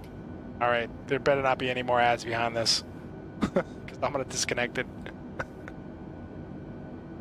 That's the only Good disadvantages. grammar Oh, and really? spelling are important. Really, bro? But if you want to write essays that inspire, messages that forge brighter connections, and emails that get the job done, you need to think about more than just grammar and spelling.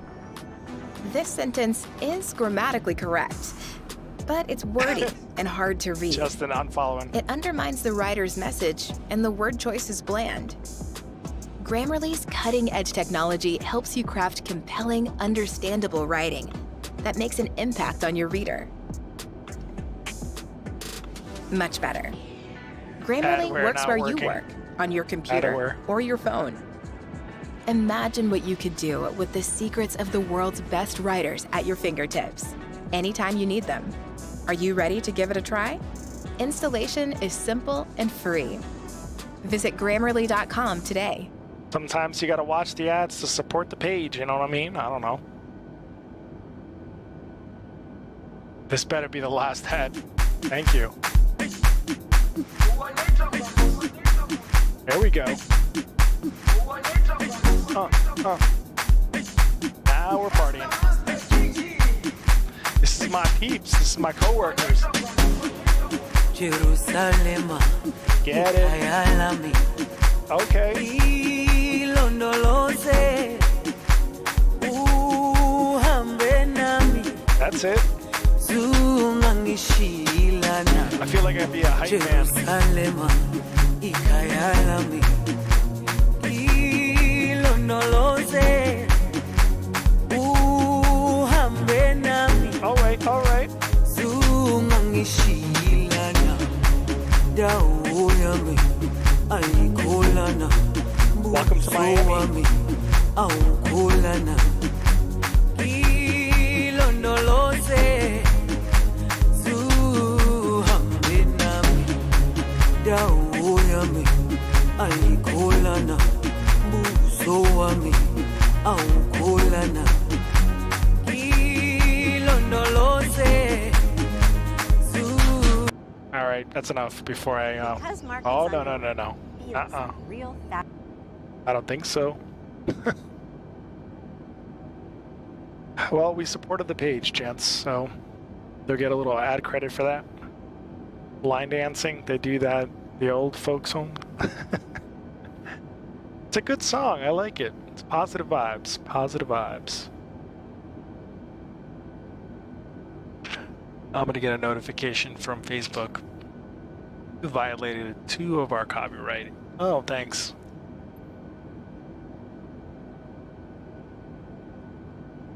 And then my response to them will be, you guys should take a look at what things that people are streaming these days. Then come back to me and talk to me about copyright. But that's a story for another time. Push up the speed a little bit more.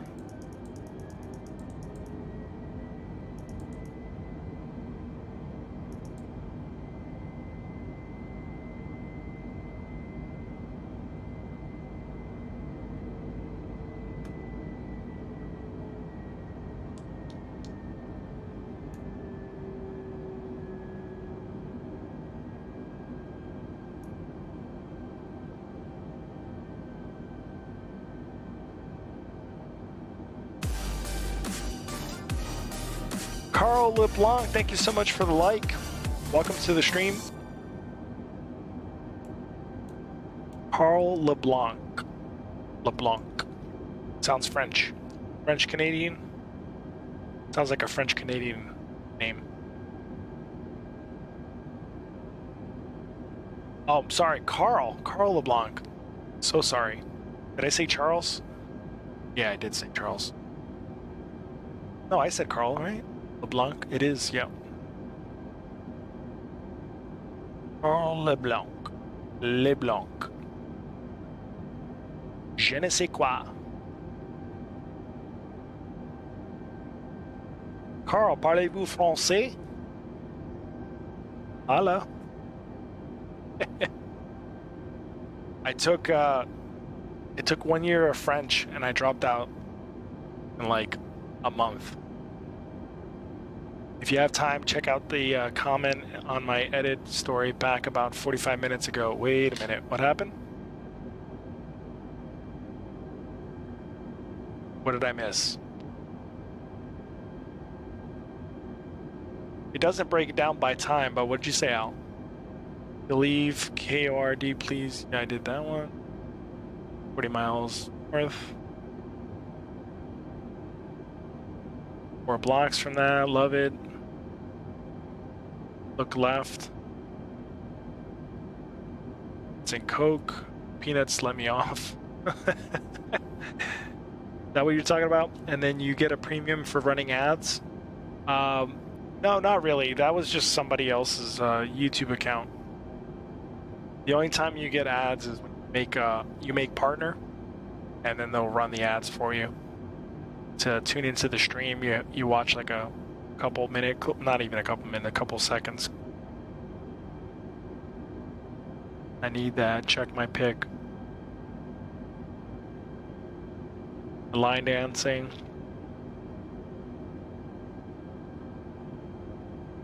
I'm a big time truck driver. Back more and more way back. Really? What did I miss? Ah, here we go. B student in high school, flunked out of engineering school twice, worked as a laborer. My dad's a laborer, by the way. Beer truck helper, exterminator, then saw the light and became an industrial tech teacher. Graduated with high honors 35 years later, and I'm retired. 35 years later, retired. That's awesome, Al. Sometimes we don't find our true passions until it's a little bit in our midlife, in our 30s, 40s. Or if the life expectancy is like 70, I would say like 35 is midlife. That's probably when I hit my my thing to pursue aviation. And then Carl, you said you're a big time truck driver. You drive where? What country are you in? Or what state?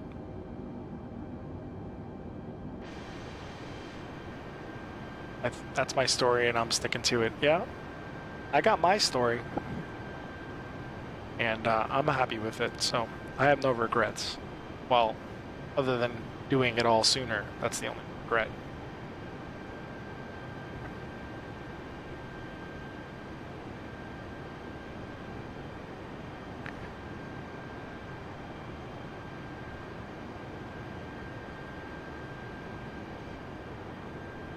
Guys, if you're just tuning in, don't forget to smash that like button. Doesn't cost a thing.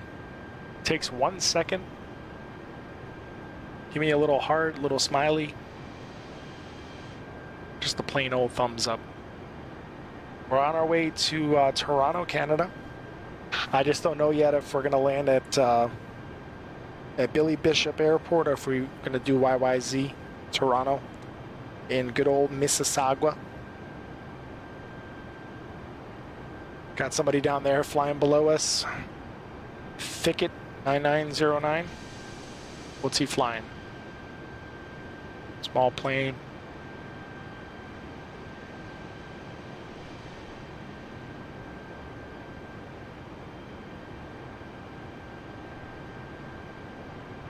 Please refrain from spamming emojis, man. I gotta look at those settings. That's gotta be over on Streamlabs.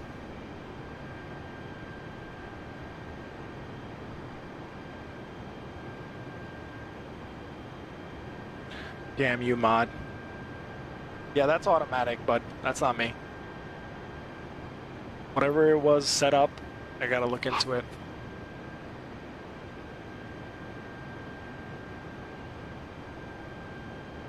I mean, I still see the comment though, so more the merrier. Guys, feel free to spam the comments if you want. I'm all good with it. Maria Cunha. Obrigado por curtir a página. I know Maria's Portuguese. I know she speaks Portuguese. Melissa, what's going on? Melissa, am I going to see you tomorrow?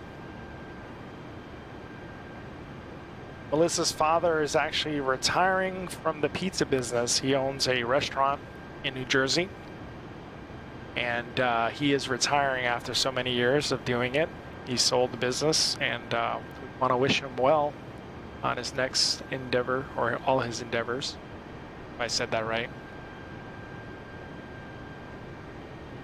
And I'll be there tomorrow to pop a bottle of the bubbly. I know he's gonna hate it, but small gesture. It's a big deal when you're retiring, you know?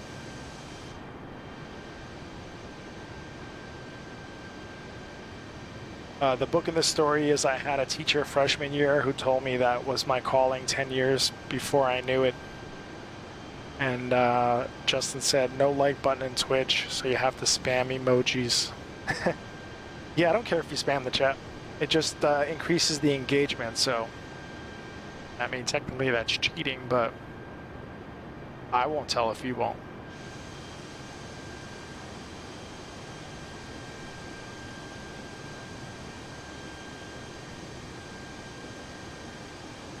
Mohammed, I see you watching, Mohammed. Don't forget to smash that like button on the way out. You want to stay with us? Stay with us. We're having a good old conversation in the chat.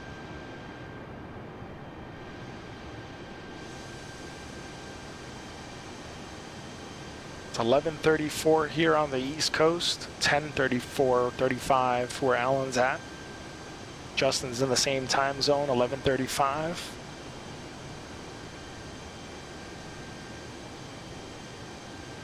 Look at those stars.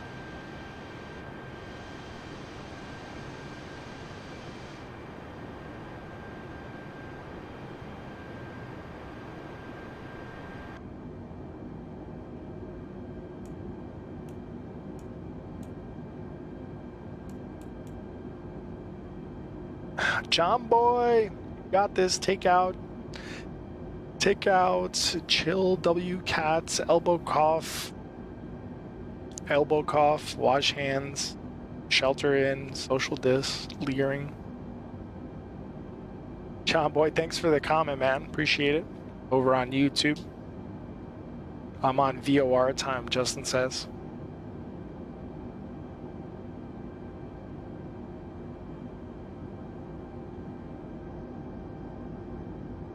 I feel like these lights before were really annoying me on landing. Gotta see if I could turn them down.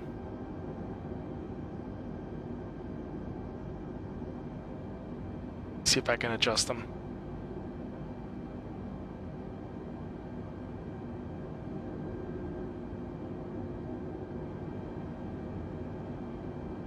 Can't even turn them off. That's crap. So guys, when there's a jump seater, so a jump seater would take this seat right here.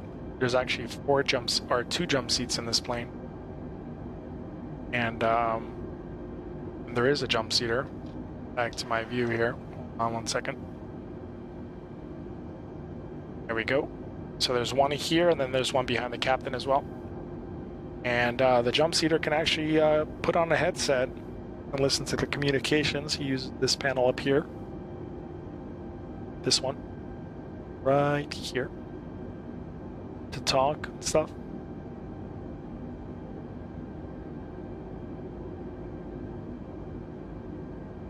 That's also in op as well. Oxygen masks are in this compartment here.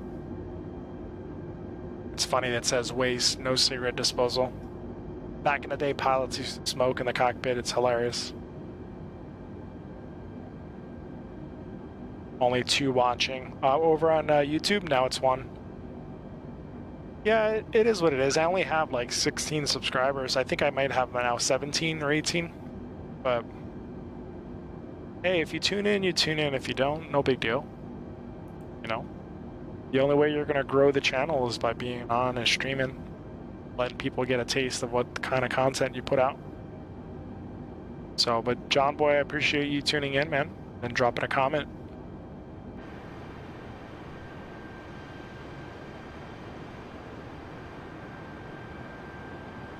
I don't see any contrails behind us, so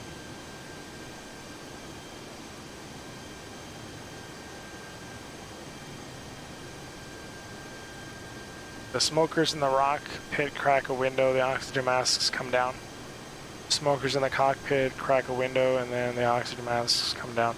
Are you asking if the smoke detectors? No, the smoke detectors won't set off the masks. You can manually deploy them. That's also in there as well. It's up here somewhere. If you have a smoke detector that goes off in the lav, I was being funny. Please refrain from using foul language. What did you say? Oh, the cock. You said cock. Oh, man. That's hilarious. Justin's getting beat down by the Twitter police. That is refraining to jump seat riders. Yep. They normally travel. When I first started, I got excited. I thought I would be able to take the jump seat in here, but it's only for certified pilots. And I thought flight attendants can fly in here with them, but unfortunately they cannot. The only time we can fly with them in here is if we're chartering a plane. And chartering, for those that don't know, is just you're moving the plane from one side, or actually, correction, you're ferrying a plane.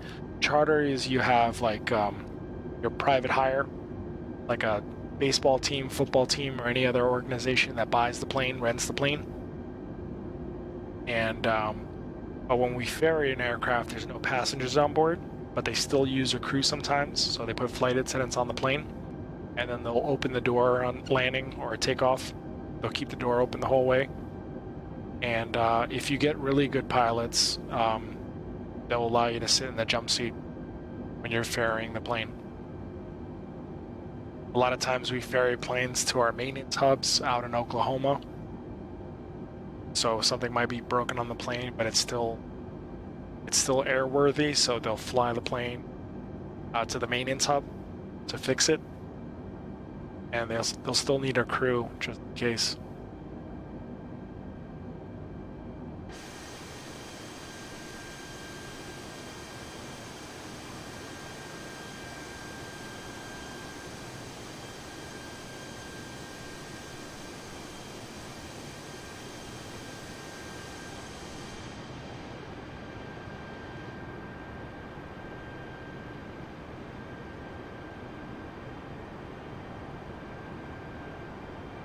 See where we're at on our map. Coming in hot.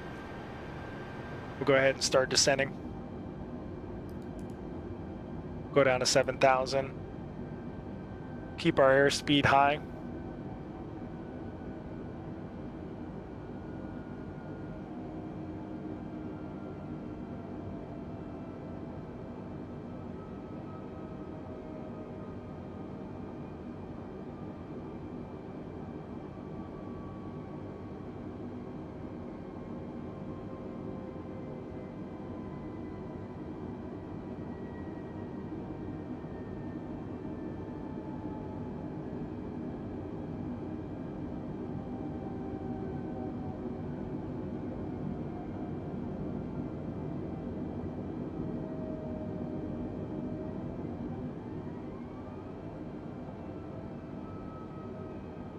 Especially Sally Wicks, who will get down on her knees to help you.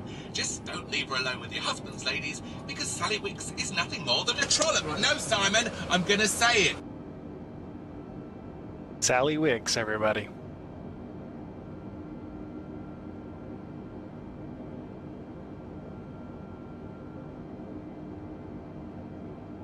Hey, Justin, you coming up here and giving this a go, or what?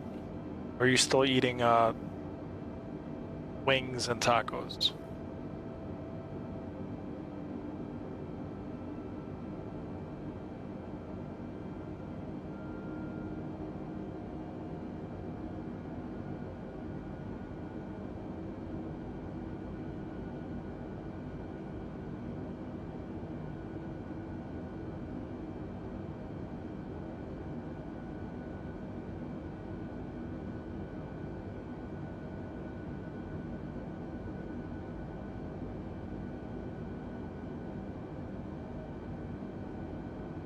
I guess I wouldn't make a good comedian. Oh, yeah, I guess. And whoops, what? You coming up here to fly or what? Practice makes perfect, you know. Spawn into Toronto. I'll race you in the Airbus.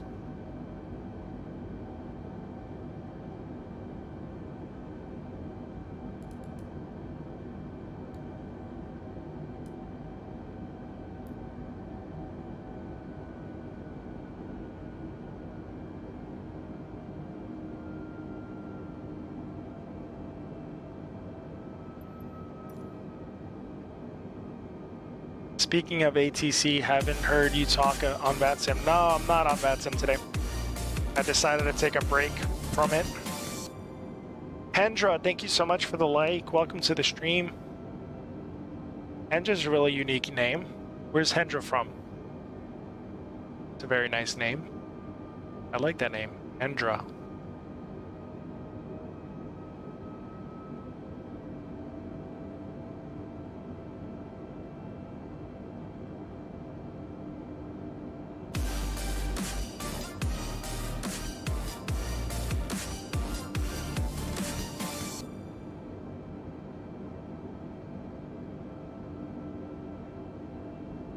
I'll race you with this Savage Cub 230 horsepower push plane, piston engines only. Yeah, you could whip that thing out. Let's go. I'll be there shortly.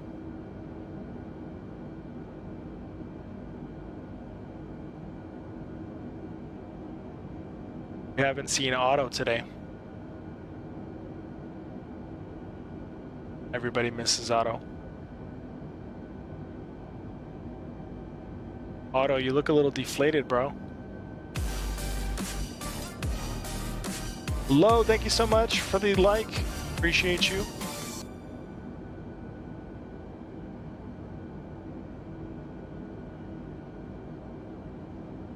Gonna make my alert box a little bit bigger.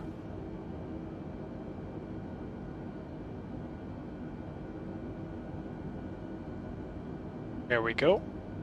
Let's see what it looks like now. There we go. Glad no USB bird strikes. Yeah, no, I got it plugged into the PCI Express cards, so they never gave me any issues.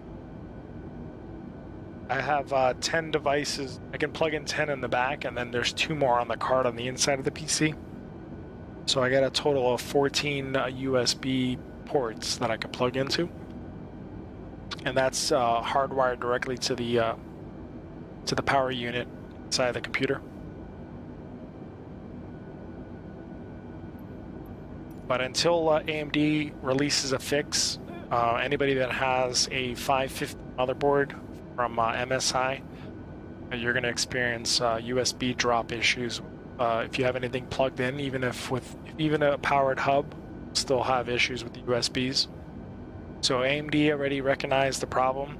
It's with their chip and the motherboard, so they got to release an update hopefully by this month, and then I can start using the hubs again. But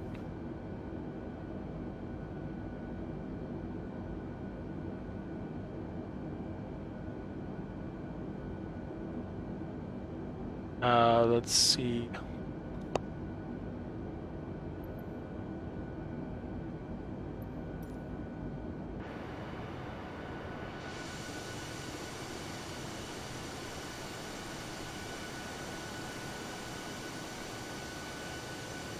I feel like I want to make it more complicated.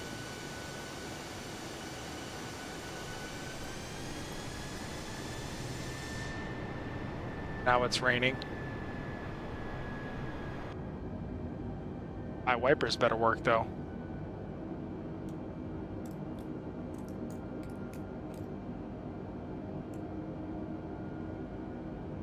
Guess the wipers are not working on this plane.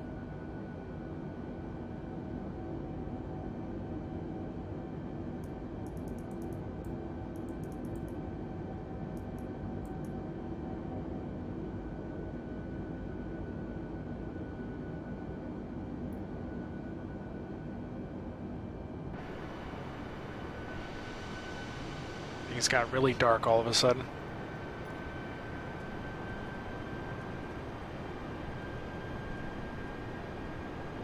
Justin said Windows plug-in notification dings. Steve says, oh boy, nose pitches down. Hey, I mean, I will say this though, I've always recovered. So, except for when my controller completely died and didn't come back online. I think I crashed once.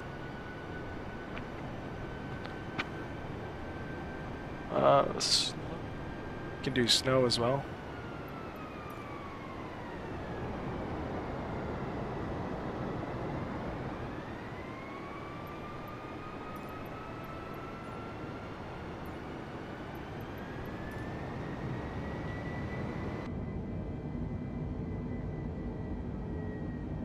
We're about 170 nautical miles away.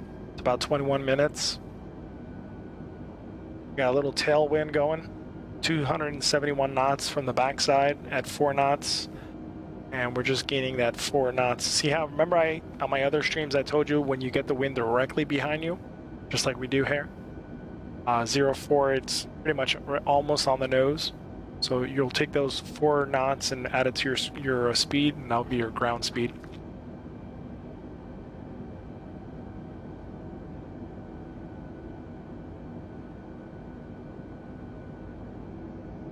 Would be nice if I could turn off these stupid lights.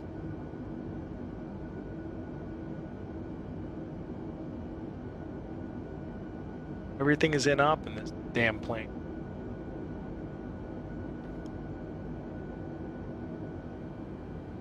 There's gotta be a light switch somewhere. I think is it this? No.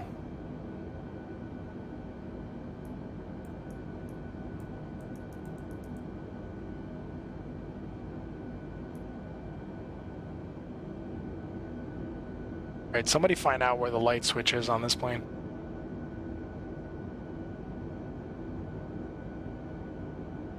It's not that one.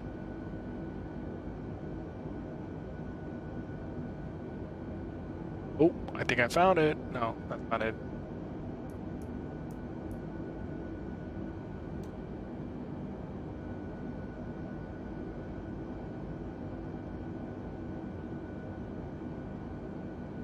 Aha. Got it, I think. Nope, that's not it. Got it. There we go. Now we're talking.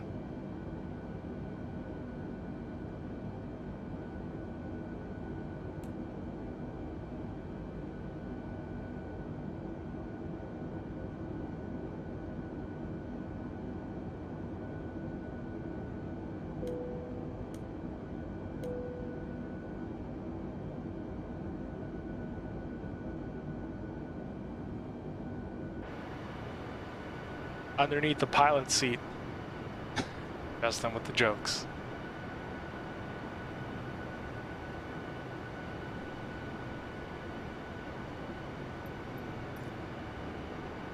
Almost there, chat. Almost there. I promise. How does the aircraft know the wind speed? Didn't you say the pitot tube, please? Don't just say the pitot tube. Yeah, that would be the pitot tube. Air's rushing right through that little opening. It's a little opening here. Feeds the airspeed right into the controls into the system. Honestly, that's probably the only way. I remember we talked about the plane traveling through the air is one speed, and then any type of wind difference, you get wind from the back pushing you, moving you faster.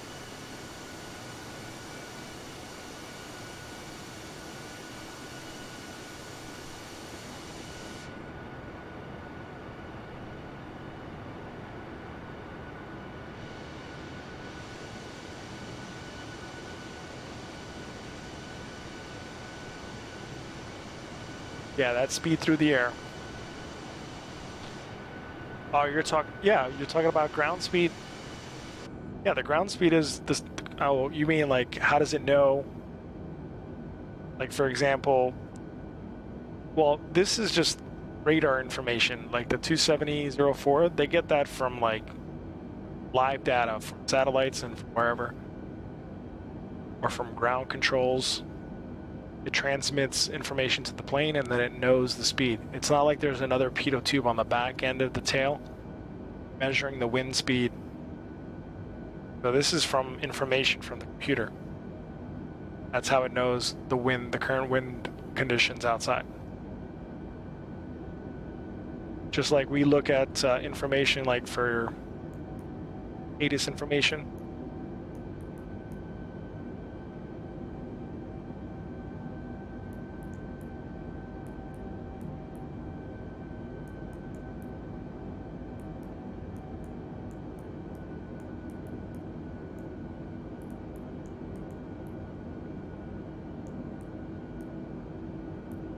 How does my data not work, or my MCDU?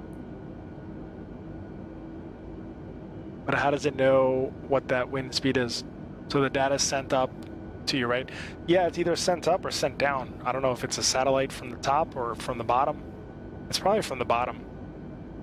Any Airbus people watching?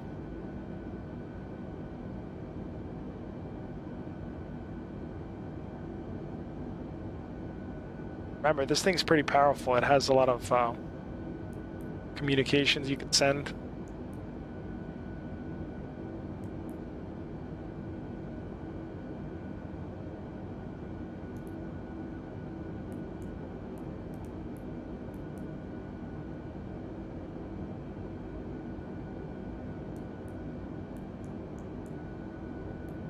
Yeah, I feel like not all these buttons work.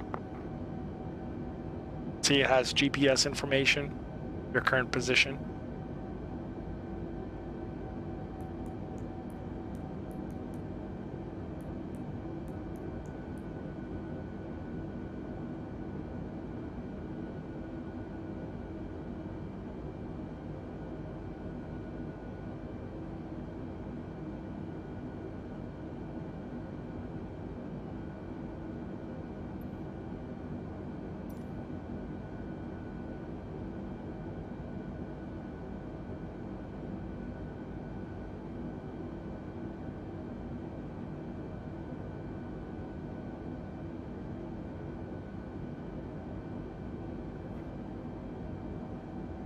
I feel like another light. Yep, there it is. I said I feel like another light's about to hit. Andrew, what's going on, man? Welcome to the stream. Andrew's from Australia, the land down under. Good to see you, mate. Going over Lake Huron now. Let's see. Yeah, looks like it. So which lake is the biggest lake, Al? Let me test your knowledge. Is it Lake Ontario, Lake Superior, Lake Huron, or Lake Michigan? 1, 2, 3, 4. Isn't there 5? 4. 4, I think. Oh, there's another one up here. It's 5. Superior is the biggest, and which one is the deepest? You know that one? Bet you don't know this one.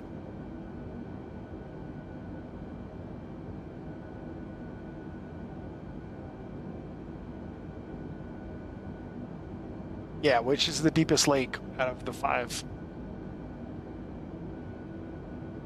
If you flush the toilet in the airplane over Australia, does it turn counterclockwise? Yes. Yes, it does. I had to think about that for a second.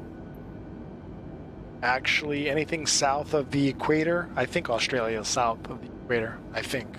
Yeah, it is south. So everything operates counterclockwise when it comes to gravity and water. Or was that, hold on, was that just at the equator? Yes, Justin, I know it's an airplane joke, but maybe Andrew can let us know how his toilet flushes. Is it counterclockwise or clockwise, Andrew?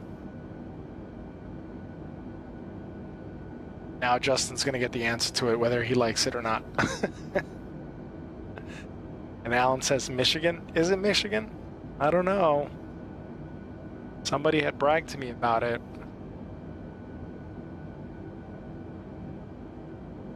You know, I'm looking it up.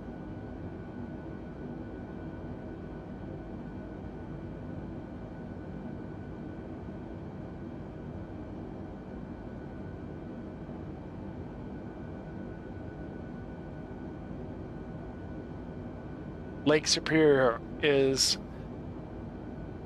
that's the massive area. Oh yeah, it is the deepest. Superior is the deepest and the biggest.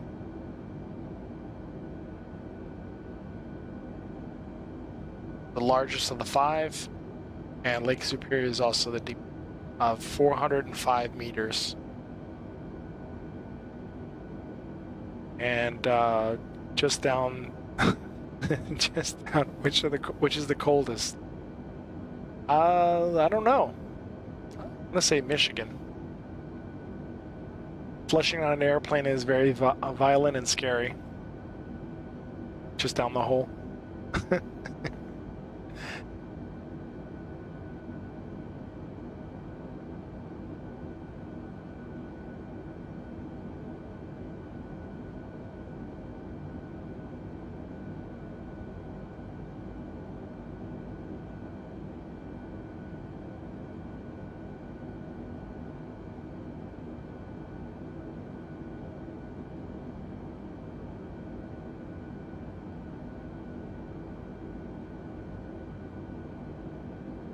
I'm so afraid to play another video for you guys because I'm afraid of the advertisements.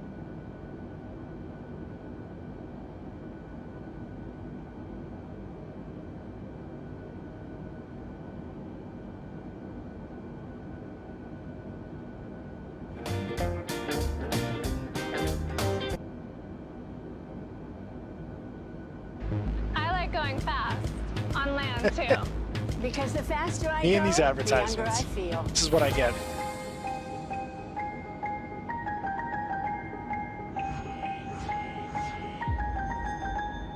It better be just one. Here we go. Chicken or beef stroganoff? Chicken. I'll have the chicken. Thank you. Smell good though. Chicken or beef stroganoff? I'm having chicken. I like the way that smells. Well, that was our last chicken. I'm afraid I just have stroganoff. So why would you ask me what I wanted? Justin, just for you, just because you asked about airplane toilets.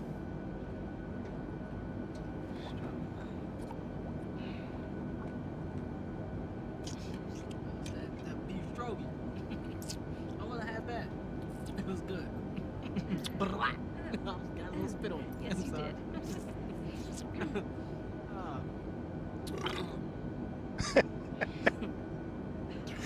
Does this ever happen to you on a plane?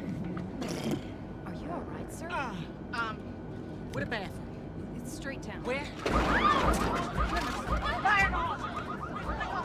Oh, excuse me! Come on!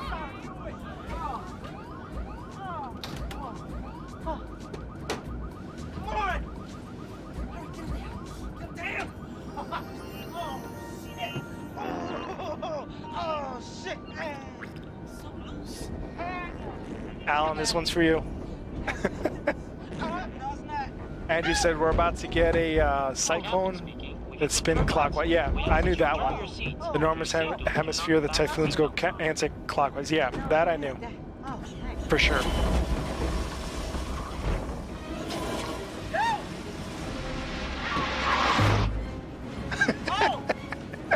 I can't get out!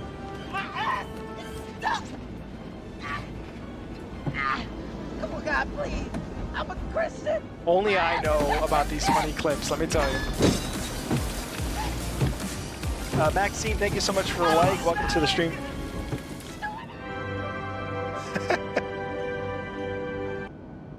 I love that movie so much. It's gonna give me nightmares. No, what would give you nightmares is if the clip kept going. So the story behind him is he obviously sues the airline because of that. So they put his dog in cargo, and his dog is tiny, so it could be a lap dog, or you know, it could fit in a small crate inside the plane. So they decided to put him in in the cargo area, and then the flight attendants heard him panicking in the bathroom, so they hit the wrong button, and they opened the cargo doors from inside, which is nearly impossible because the flight attendants don't have a button to open the cargo hole. So he's stuck to the toilet. He's getting his ass stuck to the toilet, and then he looks out the window, and that's another, something that doesn't happen. There's no windows in the bathroom. So he looks out the window, and his dog ends up in the engine of the plane. So, because they opened the cargo door by accident. What's the... She never gives up her head superior. What's a plane train? Hartsfield Jackson is advertising it. I have no idea what that is. Maybe a fast train? I know that Hartsfield has like one of the longest underground trains of any airport. Atlanta Hartsfield is ridiculous. We're about to get this cyclone. He talked about that, and then Gordon Hood teaches the fact, and Dunny's probably the same, and then Alan said it's all hot air. It's gonna give me nightmares. Chicken or fish? I'll have those. Yeah, for sure. I don't need anything on that plane as far as from coach. It's got to be a first class meal or nothing.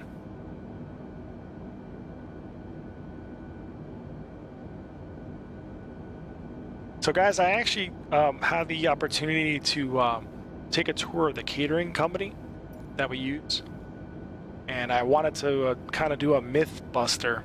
So I went to the catering company and took a tour of their facility, and I wanted to see if in fact it was processed food or if it was high in salt and all this other stuff, to see if they preserve the food or how long it's made and how long it stays in the refrigerator.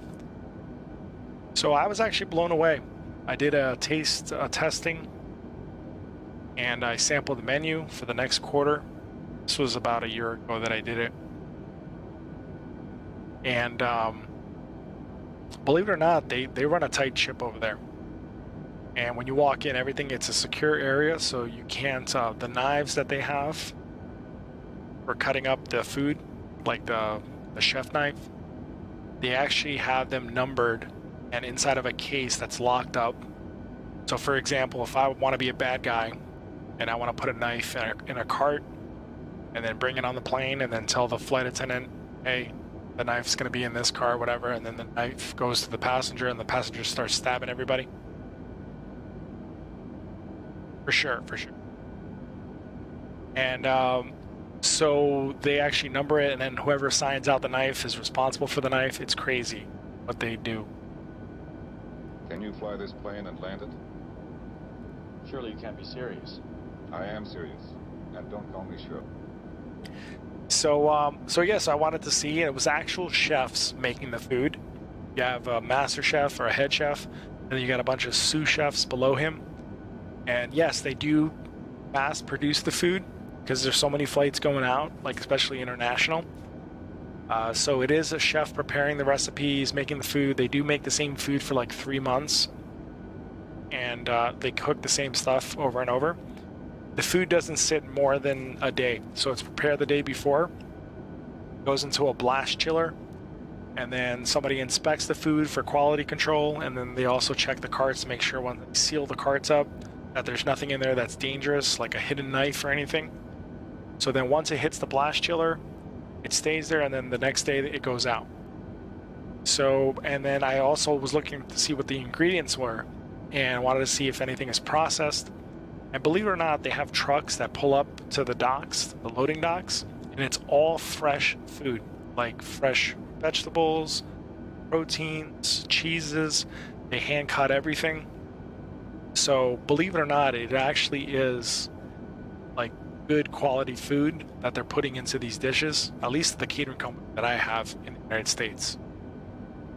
So if you ever get worried about the food and stuff, oh, that stuff's loaded with sodium and all this other crap, that's honestly not true. Because the food doesn't sit more than a day. If they load it with sodium, then it could sit for more than a day. But with my own eyes, I saw them making a batch of food, packing it up, and then it goes out literally the next day. So it's pretty awesome stuff.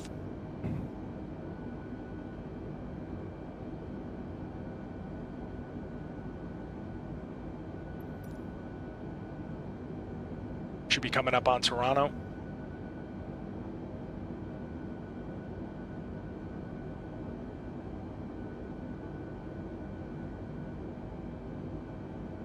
See here, transport you between terminals. I haven't heard of it.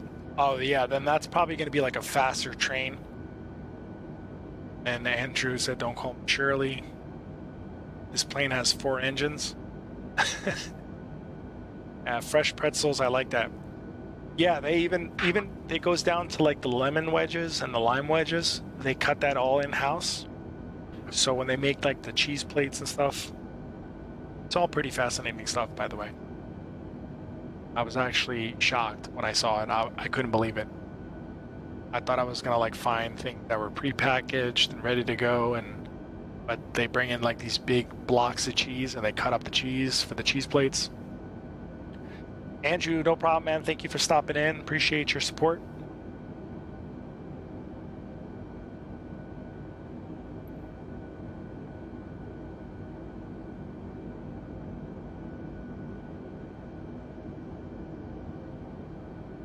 So that myth has been busted. Not in college, not college dorm food. No, not at all. Back in the day, we used to use some pretty quality stuff like filet mignon and lobster tail and stuff like that. We still have that, but I haven't seen lobster tail in a while. I did see filet mignon all the time.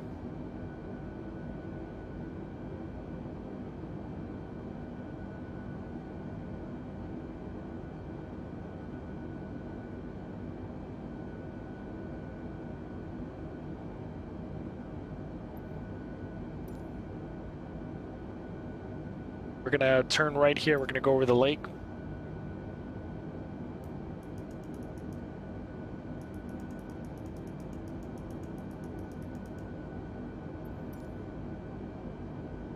We're gonna go see the CN Tower.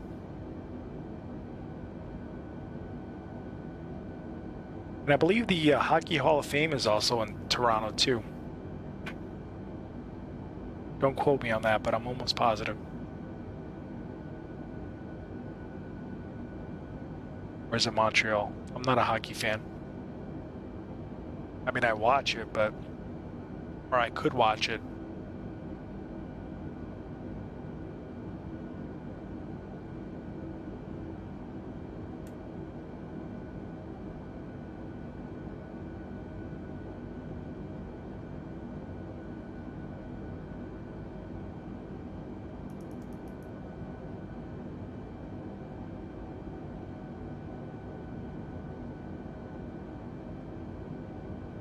Just discovered FlyQ. Gonna check it out. For flight competition. Really?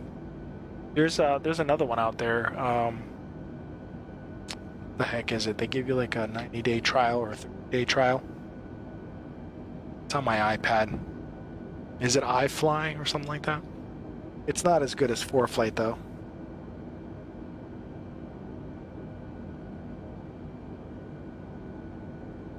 Believe it or not, ForeFlight sent me a message or an email and they said, "Oh, we're so sad to see you leave." And I'm like, yeah, well, you guys expect me to pay like $300 a year for like the top of the line ForeFlight.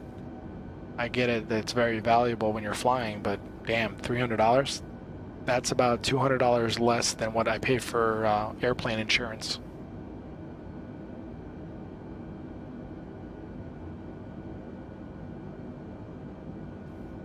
I went to school in Northern Michigan. Hockey is my life, yeah. That's cool though.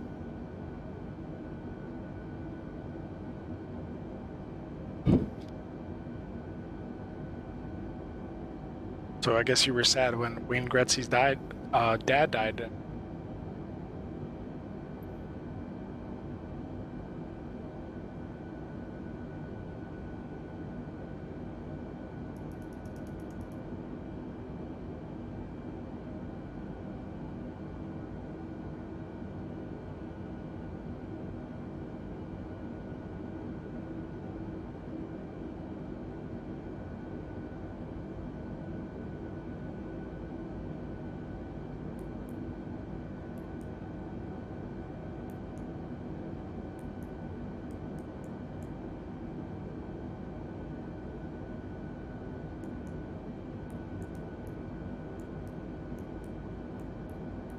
Like none of these buttons work in this plane.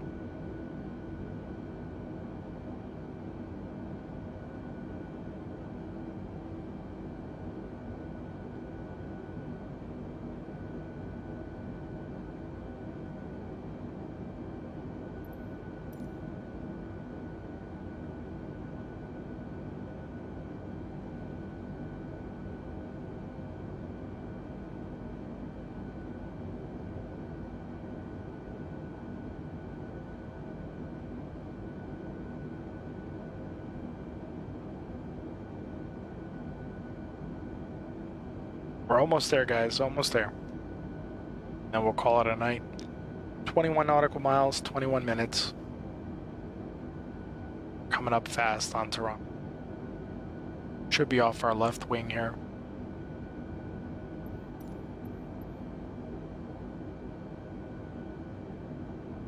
Toronto.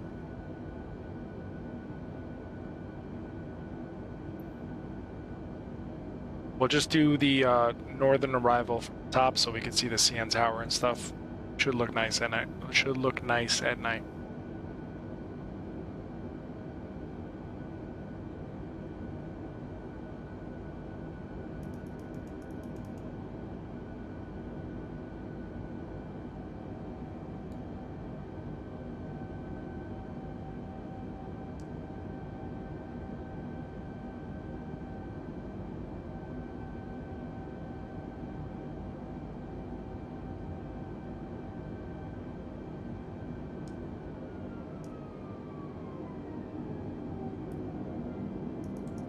Go ahead and start slowing down a bit.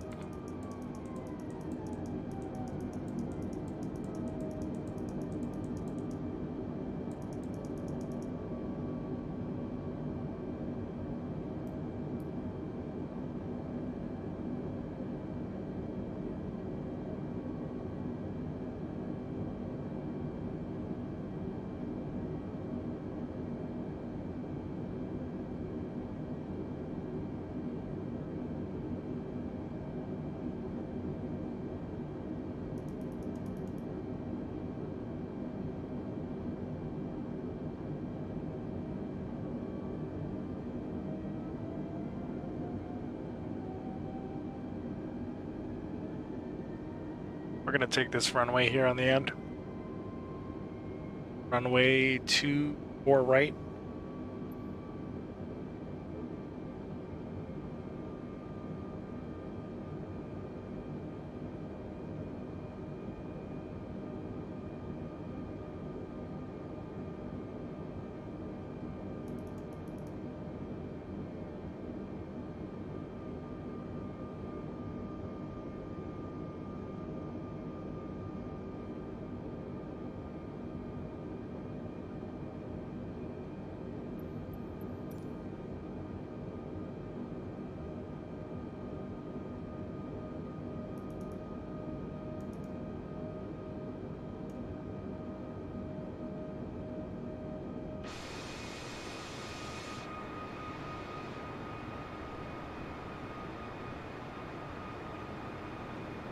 There's Billy Bishop Airport, literally on an island right next to the CN Tower. I don't believe that I'd be able to land there.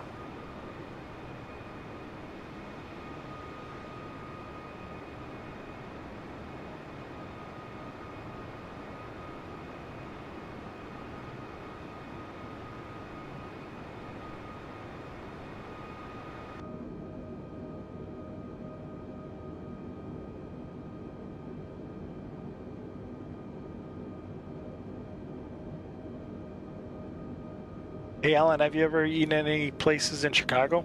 I mean, I've been to a ton, but I'm always looking for a new place to check out. I'll be there on, I believe, Tuesday night, Tuesday afternoon.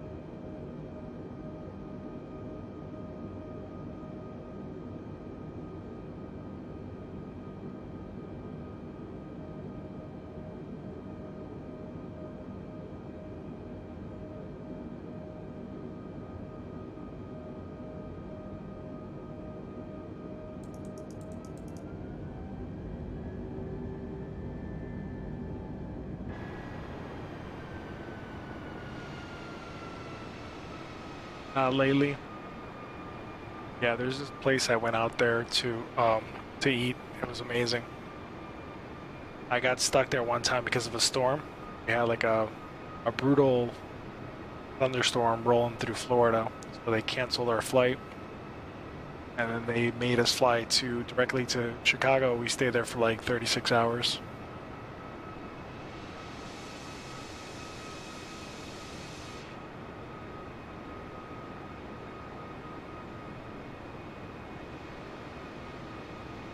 Yeah, Morton I've been to.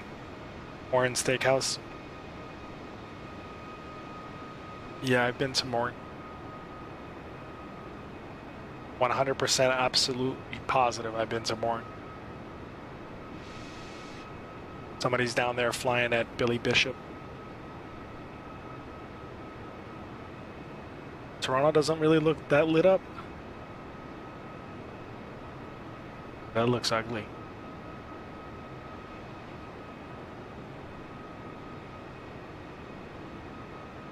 I think I got a setting turned off. That sucks.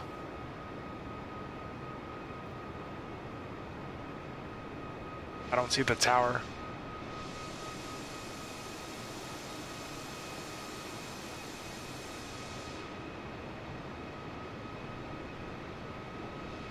Tower should be like around here. There's the Sky Dome. Sky Dome? Yeah. So the tower should be right next to that. Yeah, that looks like crap. What's this guy doing down there? Landing on the street?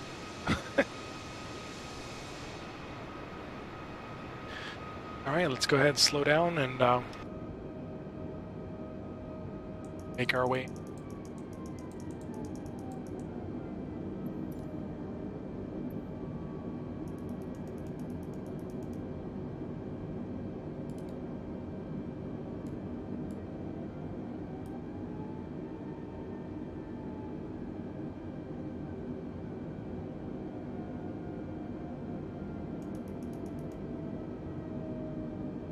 Unicom frequency, what for Toronto? And I'm not even transmitting anything.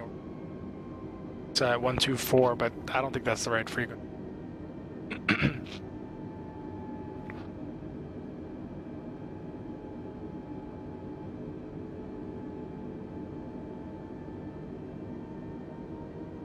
We're on downwind for runway 26, or was it 24? 26, I think.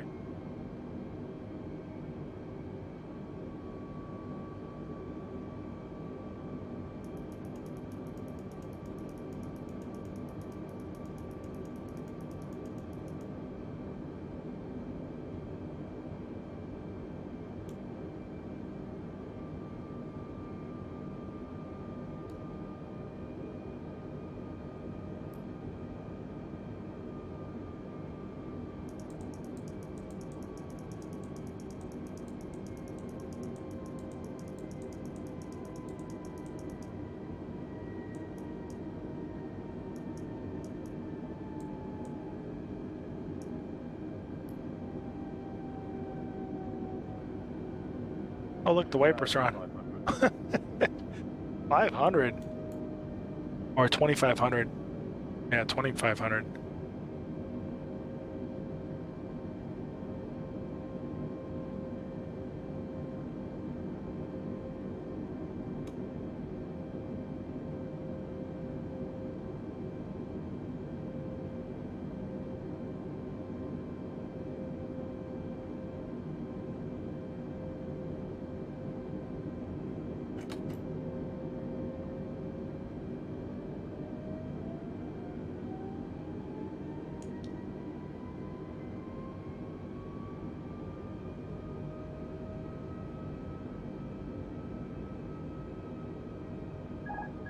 Go ahead and turn off autopilot. We'll hand fly it in.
Almost there, guys. Almost there.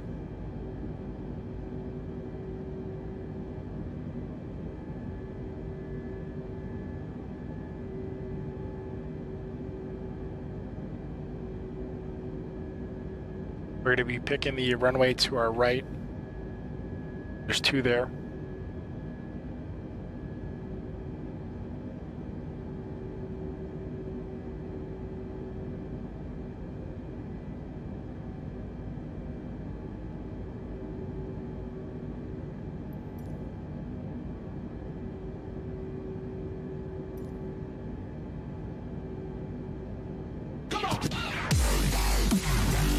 Andy, thank you so much for the follow. Appreciate you. Welcome to the stream.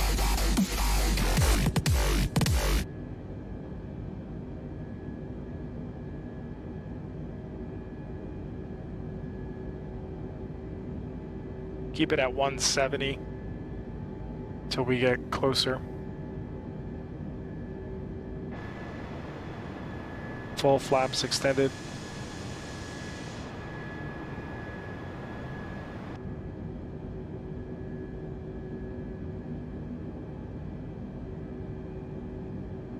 We're a little bit too low this far out, but it's okay. We'll stay at this altitude.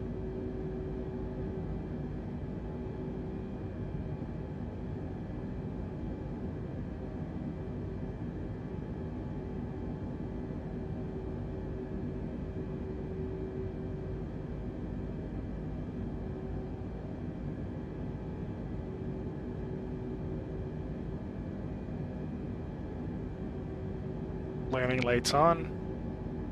Speed brake set, or parking, or auto brake set low. Spoilers are armed. Full flaps.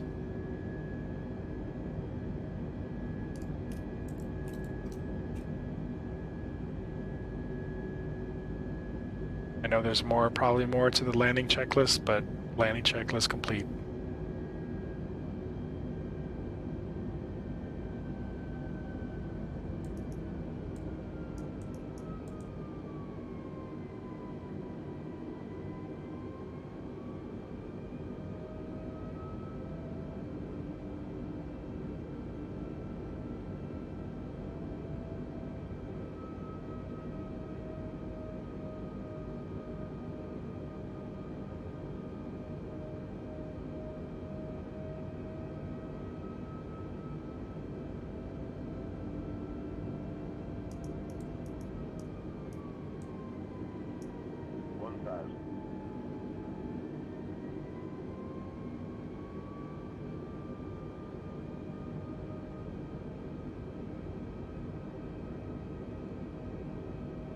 Lined up perfectly on the ILS. Oh, I forgot my landing gear. I got it. Relax.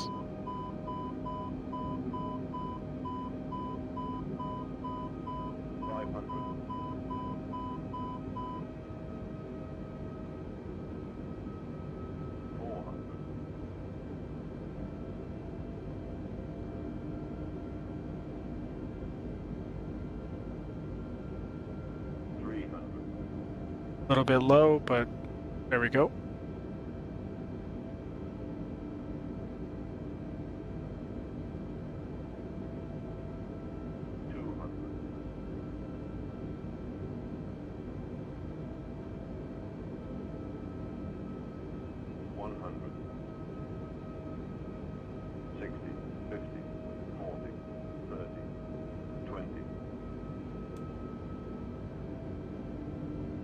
Fella.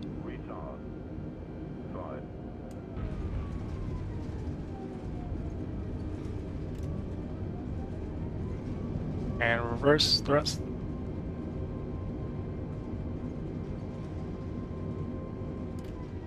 And welcome to Toronto, guys.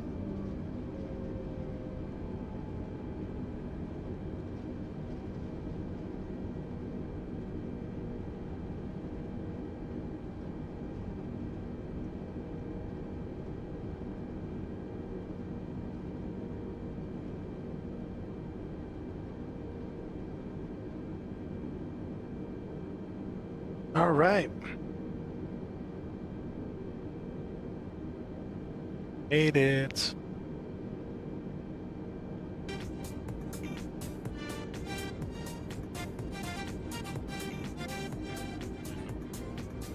I think we turned right. We should have turned left.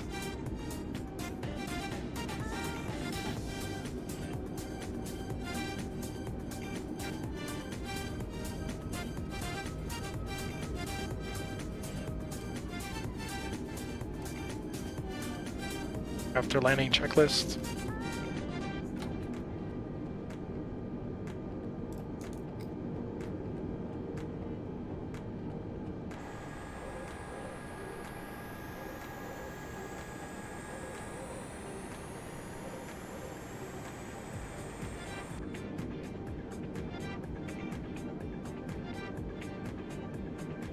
Landing lane's coming off.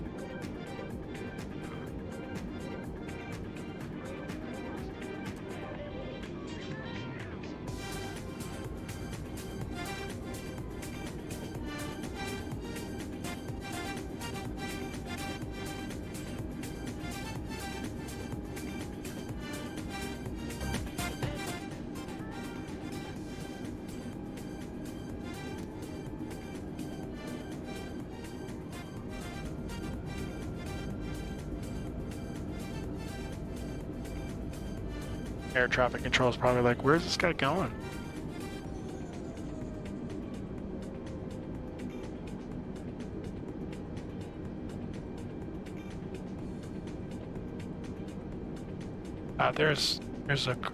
There's a terminal right there.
Here we go. Parking brake sets. Off our engines. Turn off all that other stuff.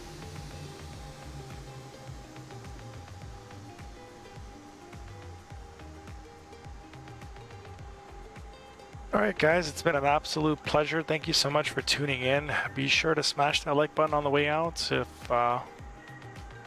you'd be so kind. Truly appreciate it. See if there's anybody still on or anybody streaming. Anybody else streaming. None of the usual streamers. Let me see if there's anybody else coming this way.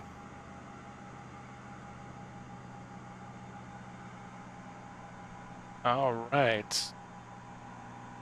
Flying Therapy, that's his gamer name. I'll send you guys over to Flying Therapy. If you guys type hashtag Flying Stew Raid in the chat, I'll be over there momentarily. And thank you so much for tuning in. As always, Alan, thank you for sticking in. Justin, I almost forgot your name. Justin as well, thank you. And anybody else that's still with me. Israel, if you're still there, thank you. Appreciate you as well.